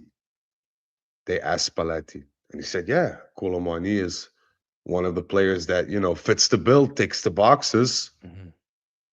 So I have a feeling Spalletti will renew, but I'm also pretty sure that he needs guarantees. I'm also pretty sure that Yeah. if he wants to start the summer molding, building this team, because there are a lot of unspalletti like elements within this team, which Well, he he some didn't have this team over the summer, right? We no, know that there's elements. no, He's stuck with the team he has, and he knew, and we all knew there was never yeah, going to be as sorry, I've sneezed a revolution over the winter break. That's just no, never going to happen. So no, so I agree with you on the promises because if he is going to stay, he's going to want this team molded in a certain way. yeah, yeah. He needs that number 9. He's gonna need that quality midfielder to work together with maybe Thuram and Locatelli. And in a 4-man midfield, Cambiaso is a doubt. Defense, he has all but sorted, I think. If you can get Senesi in, of course, that would be wonderful because I'm Mhm. still thinking that they might go ahead and sell Bremer. Don't scold me. This is my We don't need to. opinion. No one, Please don't get. Let's not get into that. Let's not. but but but if you get Senesi, I'm not complaining. Like, but that's something that Spalletti's gonna want. He's gonna want reassurances. Mhm, mhm. He's Agreed. gonna say, flat out, hey, you want to sell Kenan Yildiz? Fine by me. But I've said numerous times Kenan Yildiz is an alien. So if you sell him for 150 million, I'd like 100 million to get certain players in, Mm-hmm. which is his God-given right. And if Comolli then sticks but is my way or the highway, then the situation could escalate. So Let's okay. That kind of leads us to a question from Josh, the one I want flagged next. Is do you think that Comolli would have the same rigid rules if we weren't in a financial crisis? And to answer Josh's question, I'll go first and give Frederic the mic after.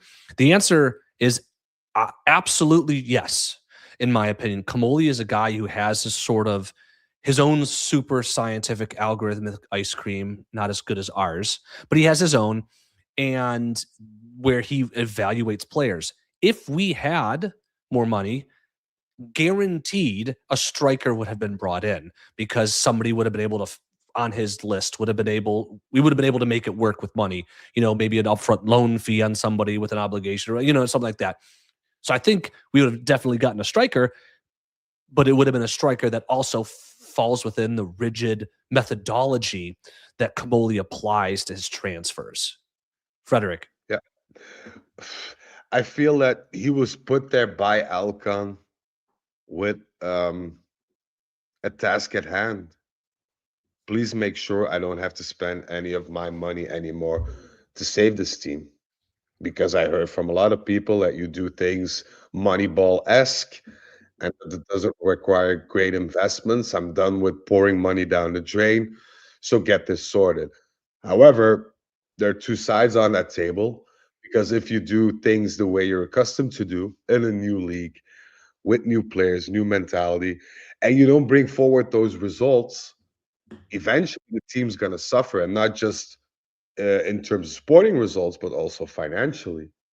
Because if you can't make headlines, if you can bring in prizes or keep battling for them till the bitter end, then it's going to come bite you in the ass, especially if you're a public trading company. And Alcon had no issues whatsoever by bringing Juntoli in, by giving Juntoli an enormous budget, and he won't have any problems with putting Comolli at the door should things not work out. And what I know is that Alcon adores Spalletti in that sense. So should it, and I hope this won't happen because I've had enough of Continassa drama to last me a lifetime. But I'm pretty sure that Alcon at this point has more confidence in Spalletti than he does in Comolli because Spalletti did what he had to do. He proved himself up until now, whereas Comolli had a lot more time than Spalletti did, and the results have been varied. So, there's no winning formula to win the Champions League. There's no winning method to bring in the best players or make sure that the players will eventually perform how they're supposed to. However, with a lot of planning, communication, knowledge, Roma lost. We'll talk about that in a sec. We'll actually Sorry. I'm very happy. No. Well, this is a really important game. Roma, Udinese. Udinese scored just after half, and Kellen Kamp scored. Roma loss guarantees us as of today fourth place with a 2-point cushion. With a 2-point cushion. What's really good is that Juventus has goal differential advantage on Roma, Napoli, and Milan. And so if we end up on a tie with these teams, assuming that continues, will be good. The loss gives us some breathing room. The Como draw gave us more breathing room. So it's up to the team to take it from there. Going back to and let's be real, I didn't expect to be an hour and 38 minutes into this episode. In fact, before this one, I told Frederic, I'm like, just kind of having a day. Let's make this one a quick one. Let's see how active everybody is in the chat. Chat won't let us. Chat won't let us go. No, I'm loving it. I'm honestly loving it. Thank God. Love you guys. I'm not listening. I got one ear listening to Frederic. I got the other ear. That makes no sense. Looking at the chat, Y'all have been fantastic. You're asking so many good questions that we have yet to even give our scoop rating for Comolli yet. We've been discussing every possible thing, Before and I we love do, it. Zach, can I mention one thing? I don't know what you're going to mention, so maybe. Because this is a name that was touted a lot, but the agent Beppe Rizzo, the agent of Tonali, just spoke because there were a lot of rumors about Tonali Arsenal. potentially joining Yeah. Arsenal, Yeah.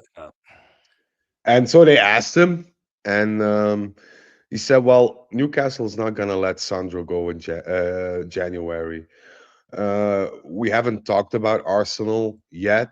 And then they asked, "What about Juventus?" And then he asked, "This is not the moment to talk about that." Well, let's let that simmer for a second, and then get to Gio's comment, because I want to talk about this. This is something I really appreciated about Comolli, because, and I think this was actually coming from Elkan, not necessarily Comolli, but after Giuntoli was given the keys to the castle and said, "Do whatever you want," and that kind of blew up in Elkan's face. Elkan comes out and says, "We're going to bring in Comolli, and we're going to build a management structure. We're going to have Modesto. We're going to have Comolli. We're going to have Ottolini. We're going to have Chiellini. We're going to have Burgess." And whether Comolli is ultimately successful or not is to be determined. But I think a robust management structure where people can go back and forth, fight about ideas, debate certain things, bounce ideas off each other is always going to be more healthy than one where one person controls everything.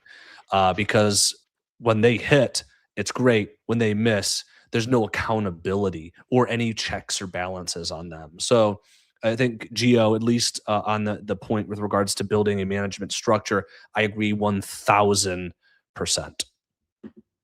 Alrighty. So, Masood, while I look for the next question, answer Masood's question, Frederic. My favorite pasta. I have tons. It depends on my mood, really. Yesterday, I made one with langoustines and lobster, which I like a lot. I'm a lobster guy myself, but I can also go for the occasional carbonara. I had a fantastic pasta and churro with Zach and Kev, which I never had before. What was it? With rabbit liver? Something like that, Zach? Well, I had Can you remember? agnolotti in turn. It was delicious. I don't think we had Butter and that together. I sage. think that was when I was by myself. The Yeah. whole restaurant by myself because I was eating in U.S. hours, not Italian hours. Yeah. That was delicious. It depends on my mood. Really depends on my mood. A good carbonara, like a fresh one without the cream and whatever. Agnolotti in Torino, yeah, you have to add it, especially with the butter and sage. But I have a lot, and I'm an amateur chef myself, so I cook a lot, try a lot. So Yeah, yeah, we were in thanks. Torino. He hopped behind the counter. He was like he was giving people instructions. It was hilarious. I'm here though. I got to agree with my man Abad. I was in Genoa, Liguria being we'll say the birthplace of pesto. Pesto gnocchi with we had a nice white wine, delicious, absolutely delicious. Sorry, we are really digressing here. Let's get back to I have a text from my source. oh Sorry. hey. Well, I won't play the drop. People are No, really thank you. people are really upset to find out, Frederic, that um um I want the remix. you don't like the Freddie Scoops drop. You know, Drop it. Drop it for the people. Chat's been lit today. Drop it just for them. drop it. Oh, okay. Look. Don't say Frederic never did nothing for y'all. Let me find it. If you can find it. I can. You know Farhad keeps it close at hand. And now, Freddie Scoops with the scoop. He's the best in the business, see? So, Okay. Hit us. two things. One a bit in the past to give some context about what happened, and one in the future. So Juventus today also talked with PSG again about Colomani and the whole situation. Mm-hmm. PSG was a bit let down as well because they really wanted the move for Colomwani to happen and to get him off the books as well because Tottenham, as we know, have no option to buy him. So PSG made a gentleman's agreement with Juventus and said, if he comes back from loan and you're still interested, we can sit down, we can talk it over. We'll be, we won't be, how shall I put it, negative, or we won't try to, make it hard on you guys. We'll work together with you to make it happen. Should this still be a thing in the summer? So that's, I think, very positive. And then the text from my source, or the second part is, in the morning it was clear that Milan was stalling for Matera, and his agents contacted Juventus to see what can be done, but Juventus said, "No, thank you. We will not take this into consideration." So even though we were desperately searching and we're very desperate, we still had that hardline mentality and said, "Well, train's passed. Goodbye. Good luck." Thomas, real quick, y'all. Thomas, Mitch, Alex, Omadici, Mosmiv, hey, good to see you. Azaru, everyone popping in chat. Again, y'all been fantastic, and really the only reason why I haven't closed this down 45 minutes ago. So appreciate you. And I'm going to turn around Thomas's comment here on the chat. We need a fake name or handle like Jay the Juve Zebra for Frederick's contacts. He does have multiple, but I guess we can kind of amalgamate into one. So y'all come up with something fun for us to call Frederick's sources, and we'll use it. For folks listening after the fact, put it in the comments, message it to us if you're on Spotify and so forth, or on Instagram directly at the Scoop Juve or at Turn Giants. Y'all a while ago gave us really funny ideas, and you guys can continue to give us funny ideas for an intro video for the Scoop. We're going to talk to Colo99 to get us sort of an intro video, and we have some really funny ideas in the episode. We requested that. So if you have any funny ideas for silly intro video for the Scoop, put it in the comments as well, because we're going to be talking to him about that soon. We got the Scoopster, we got Mr. X, we got Maurizio, obviously a shout out to our good around Turin friend Maurizio, who we hung out with while we were in Torino. By the way, he is a huge Detroit sports fan, and that's of course where I'm from. So we had a good time talking about all of the Detroit sports teams. And we shared a nice bottle of wine with him and Luca and Kev. So that was also something amazing in my opinion. All right, so we're kind of moving past the Comolli. Comolli. We can get back to more open talk about pasta. Let's just finish the Comolli bit, and then we can get to more open questions. So, needless to say, we had a really good discussion about Comolli. Frederick and I talked about it, and chat was pretty split. About half of y'all gave 1s and 2s out of 5, not so good. The other half gave about 4s. So chat was about split. We gave Comolli 2 out of 5 super scientific algorithmic ice cream scoops for his performance this summer due to the lack of a number 9. Simple that's as it, that. All right, now since we did kind of finish the official program, we can talk about pasta. Gio's thing for the source. Fabrizio Bromano from Benedetto. Holm Berardi. Mitch, I'm ignoring the throw up emoji. Clearly wants your source to be called the Red Wings in honor of Hockey Town, the home of the Detroit Red Wings, the greatest American hockey franchise of all time. So let's see. Okay. We have a question about the summer. So today's discussion was largely limited to the winter. So now that we've kind of closed that book, we could take Alex's question. Is Colomwani our main striker target in the summer if you have a good budget, and or you may be looking at other options post World Cup?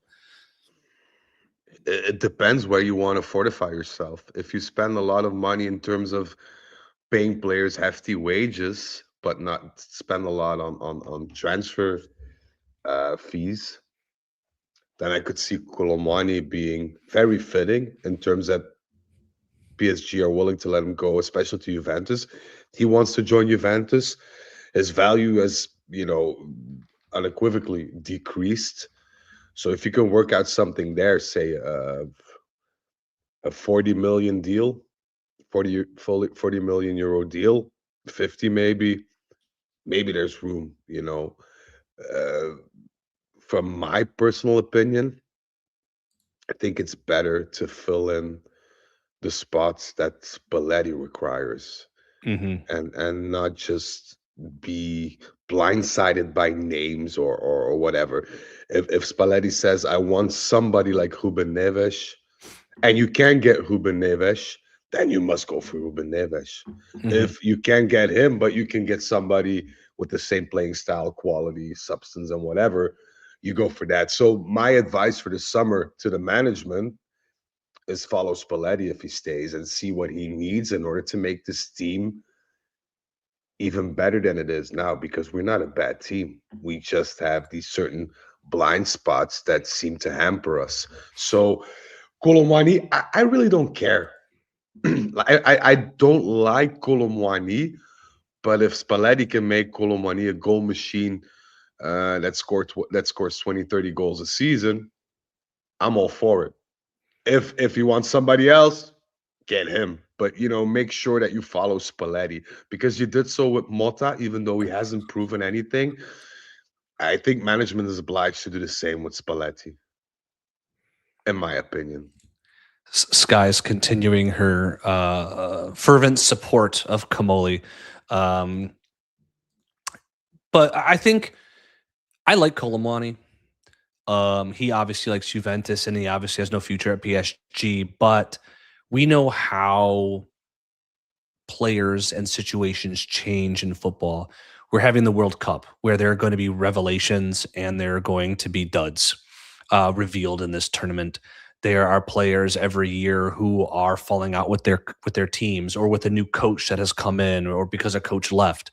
There are going to be a lot of players to evaluate, and unlike the winter, and we've told you how many times the 100+ million euro, maybe approaching 200 million euro, if Aston Villa executes their buy clause on Douglas Luiz and certain other things happen, like Kyle George and so forth.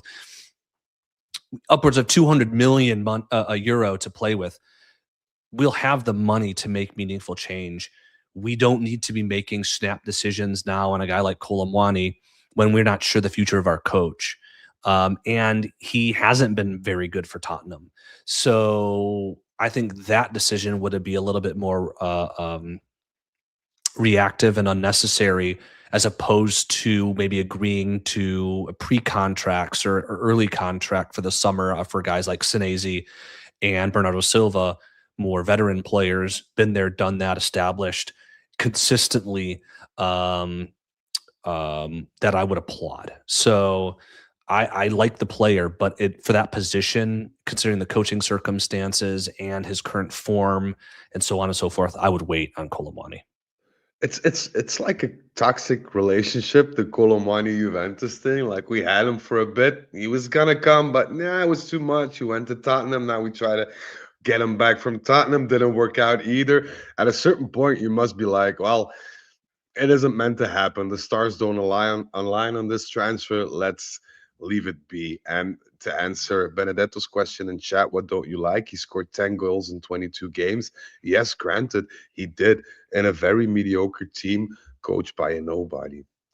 I think we've gone up a level or three ever since Colomani's played here in terms of playing style, aggressiveness. And I'm not sure if Colomani was that good because the rest was that bad, or if Colomani will always be that good. And that's kind of He produced in a flawed team under a worse coach than what we have. Okay. When you think about it, Frederic, Yildiz is playing better under Spalletti. McKennie's playing better under Spalletti, and we don't know whether he'll be here next year, but from your own reports, the indications, or there's this positive movement with agent and management. Locatelli's playing better. Thuram's playing better. Our defense is playing better. I mean, all of the players on our team are playing better under Spalletti than they did under Tudor, except maybe the mystery that is Andrea Cambiaso. And so you put a team that's playing better together and individually with a striker who has different characteristics than David, arguably characteristics more akin to an Osimhen that Spalletti had when he was at Napoli. I could easily see that relationship being a good one. But he's not someone, because of the circumstances, as I said, that we need to put all eggs into the Colomani basket at this point. I think let's go in a measured approach. He's going to be at Tottenham. There'll be lots of time over the summer to talk about him. We don't know what his status is going to be come the World Cup, whether he's going to make that team because of his form and position in the Tottenham squad. So there's a lot of time to figure that out. And so at this juncture, we need to be doing what Frederic said, is continue to nurture the relationship with Senesi and Bernardo Silva that you started so long ago for this explicit purpose of locking them down on a free. Yeah, and especially, giving the financial things. If PSG say, well, you can have him for 20 million, then you wouldn't hesitate, because the risk is so low at that point that you can afford to make that mistake. But if they're shooting 60 million again, and you desperately want him and you want to invest that 60 million, then you should put a lot of thought into that before doing so. Yeah. All righty. Holy moly. This was almost, we're almost at the 2-hour mark. This would be the longest scoop in the history of the scoop. Amazing. I love it. This has been so fun. This has been really good. But I'm exhausted. So I think everybody, we're gonna leave it there. I really appreciate all the comments. Y'all have homework, okay? Benedetto says make it 3 hours. I don't know if I have that in me. Benedetto says let's talk about our favorite pizza. But you got some homework. You guys got to put in ideas for what our intro video for the scoop should be.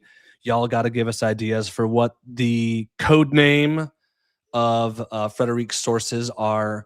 And what I'd say is, because I know I didn't get to all of your comments, if you have your own detailed review of Boga, Holm, or Comolli, put those in the comments. We read those. I at least thumbs up, if not reply to a lot of them as well. So let's continue the discussion there. I think that for all three, the performance of certainly Holm and Boga on the pitch this next few months, and Comolli's performance in the front office are going to have a direct result on our success this year, and as we go into the summer, as we try to meaningfully build for the future and escape sort of the revolving door of rebuilds every off season. So put your comments, whether it's in this video, on Spotify, directly on Instagram. We appreciate it. Can I quickly ask the chat for one favor? If you don't mind. Well, they have to do it. They have to do it. If Frederic's asking a favor, you got to do it. Yeah. Well, Zach and I were debating, because as you guys know, until the summer, there's no transfer movement officially. And Zach and I were debating if it would be good or viable for us to do like a scoop episode every month to kind of recap what happened in that month, or what, the movement, the player names we're tracking, the behind closed doors drama. And we haven't figured that out, but I just want you guys to react, like in the video, in the comment section on Instagram at the Scoop Juve or whatever, to tell us what we need to do. And if we get, a bunch of people saying, yeah, guys, come on, go for it, then we'll definitely make it happen, I think, Zach, won't we? We're here to serve. So you let us know what you want.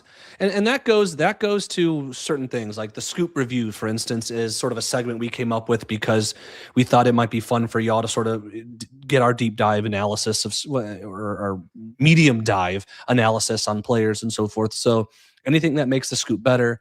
And I'll give you an example. Like, people were asking us to do these live. Original Scoop ones were tight 25 minutes offline. Bam. People said, do those live. We did them live, and now look at us 2 hours 2 into this hours one. in. and all of them are live, so Yeah. we're here to adapt to what you guys want. We really consider Turin Giants a community. And so like when we see all the names, many of them, almost all of them, we recognize, we're here to want to do this with y'all, not necessarily for y'all. So whatever you want, put in the chat, put in the comments. And we're going to do a giveaway as well. We'll definitely do a giveaway. Josh says we should bring your source on, like, one of those incognito in an interview. So there'll be like an all black room with a voice changer. It'll just be Farhad. Let's be real. We won't be able to get your source. I can do it with Farhad. I can ask my wife. I mean, if we're using the voice changer. I know. I think it'd be. She actually knows so much about Juventus because she hears me on the phone constantly. Mm-hmm. So if she were, to get with I'm not gonna say, but my wife knows a hell of a lot more than you guys do in terms of Juventus related things, and some of them I don't feel comfortable sharing. But if you have any questions, like drop it. I'm happy to respond whatever I can, whatever I may say, because certain things my source asked me to keep to myself, and I'll share it with Zach occasionally. Like, let's be honest here, Zach, we have that kind of relationship. But some of the things I'm just obliged to, I can't say. And even though I'd like to, but some of the things are meant to be behind closed doors, and rightfully so.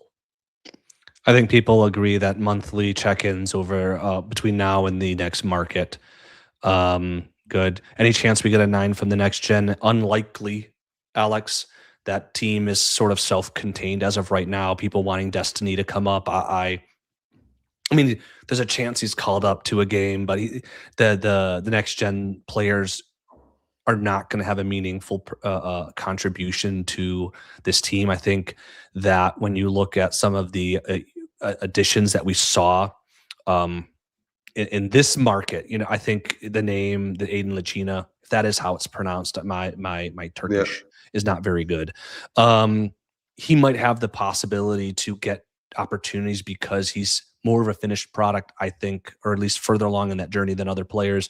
And he plays at a position where we have a need. He plays in the Chico Jagrova spot, or can, and that position on our team has not really been solidified by anybody. Nope. And so that one might be my biggest. The odds are probably best, at least in my opinion, for that jump, but I still think it's unlikely over the next few months. Yeah, same. I want to answer Masoud's question, if I may. I know it's getting late, but he wants to know. We're never going to end this episode, man. We tried, and it's just not happening. We failed miserably. Go but on, it's a good question. It's a good question. I became a Juve fan because, well, obviously my dad was a Juventus fan, and when I was little, and this was in the Roberto Baggio era. I was into football. I was following football, but didn't have like a specific team because I was very little. I was 5 years old or something. And I saw Roberto Baggio playing, and I fell in love. I really fell in love. And because I was still little and we didn't have the chance to watch Juventus in our home, because I'm talking about 1988 or some shit like that. Like, it was really, we had to go to a bar to watch Juventus. And my dad wasn't all that fond of me coming in at 9 o'clock in the evening to watch games. And I remember a year or so later, he came back and he said, "I'm going to take you to Juventus games now." And I'm like, "Why? I'm still little." Like, "No, today I saw a player that's better than Roberto Baggio." Said, "Who?" "Nobody's better than Roberto Baggio." Alessandro Del Piero. Remember the name. And so I started, going with my father, watching Juventus games. So Del Piero, so Deschamps, so Jugovic, Ravanelli, Vialli, Pesotto. And I was intrigued. And then I went to see my first game at Delle Alpi. And and Zach can vouch for that. If you go and watch the team you love for the first time in their home stadium with a good atmosphere and a good result, and you're immediately even more in love than you were. And during my career and after my career, I had and this is how I met my sources. So this is a big scoop. I don't think even Zach knows. I got two. Sources Luciano Spaghetti, right? That was one of our That's a good recommendations. one. That's a good one. But I'm not going to tell you the name. You guys can find out yourself. There was a player from the Juventus first team that was on loan to a team in Belgium, team called Westerlo at the time. And he needed to be set up here in Belgium. And because I went frequently, I know some people vaguely, they asked me to help him out, get everything sorted, like his insurance, his bank account, his apartment, show him a bit around city and around Belgium. I'm gonna say his first name, Luca, was the name of the player. I started getting in touch with people that worked within Juventus because we had to sort all these things out, communication wise and whatever. And one of the people I met then was very low level Juventus guy and is now a very high level Juventus guy due to his amazing work spirit and his dedication to the club. And that's how I met my sources, and yeah, so I'm very fortunate in that respect, and also got to hear a lot of inside stories from a Juventus player who was on loan at that time. Yeah. Litton says, your father seems like a chill guy. Well, I'll tell you guys, Frederic often brings a lot of energy to these episodes. Certainly our post games where we don't play very well, but he's a very chill guy in real life, which is nice. So we were just two bald, chill guys walking around Torino the weekend of the Napoli game, which was absolutely special. I think a lot of people are sharing kind of their origin stories of how they fell in love with Juventus. And for a lot of people, myself included, who weren't raised by a Juventini or in Torino, it often is tied to a player. You know, your Baggio, your Del Piero. In my case, it's Zidane, who is up there.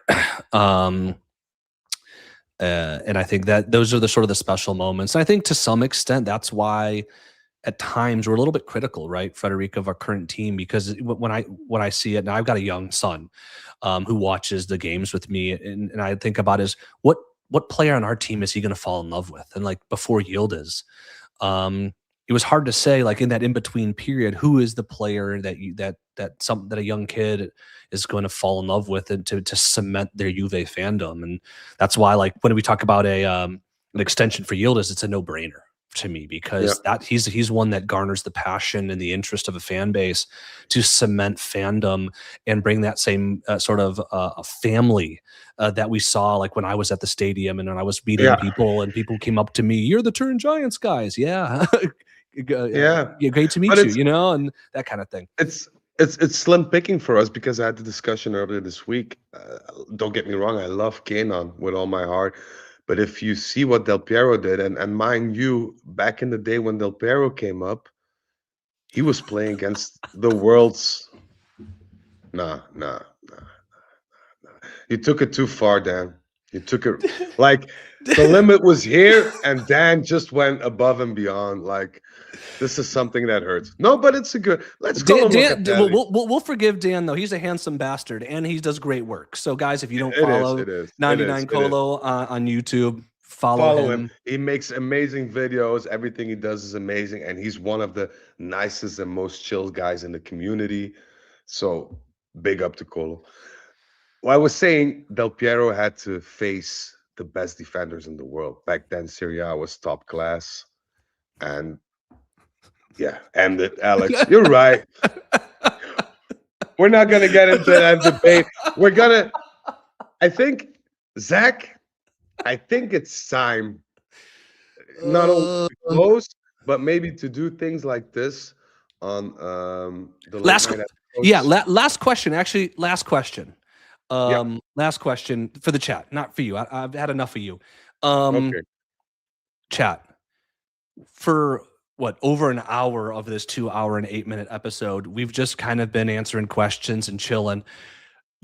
Would y'all actually like sort of just like a sit around and chill with the Turin Giants guys episode format every now and then?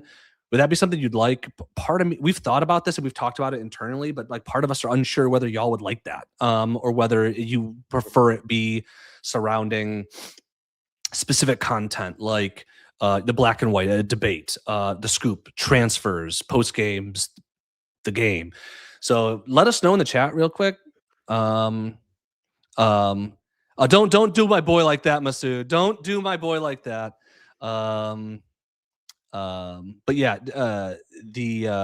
let us know if that's something you're curious. Yeah, we wouldn't do it that often because it just our schedules are such what they are. But a periodic, just kind of open talk, answer questions, and shoot the shit type of episode.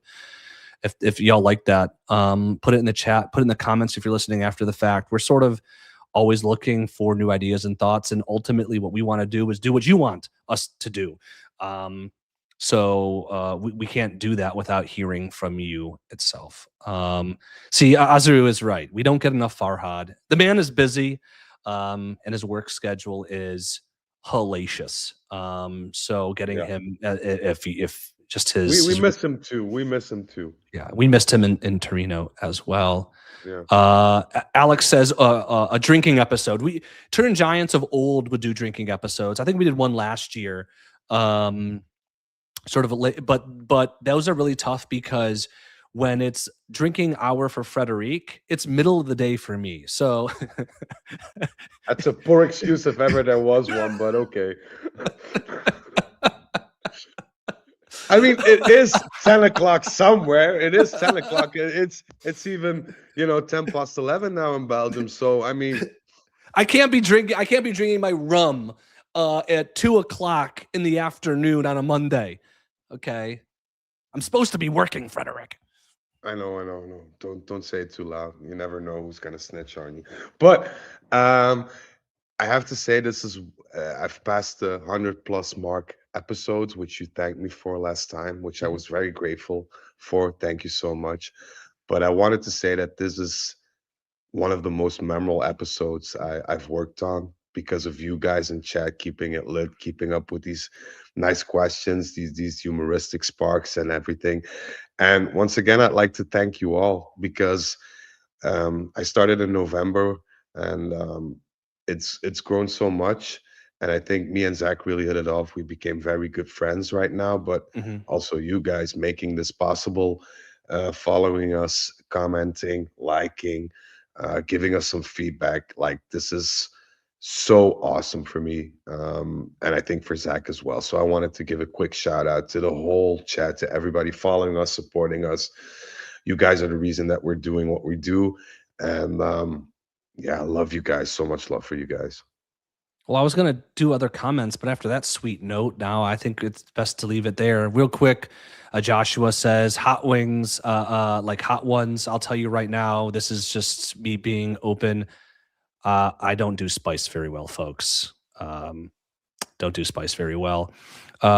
Sky says, Juve women content. I got to be real with y'all.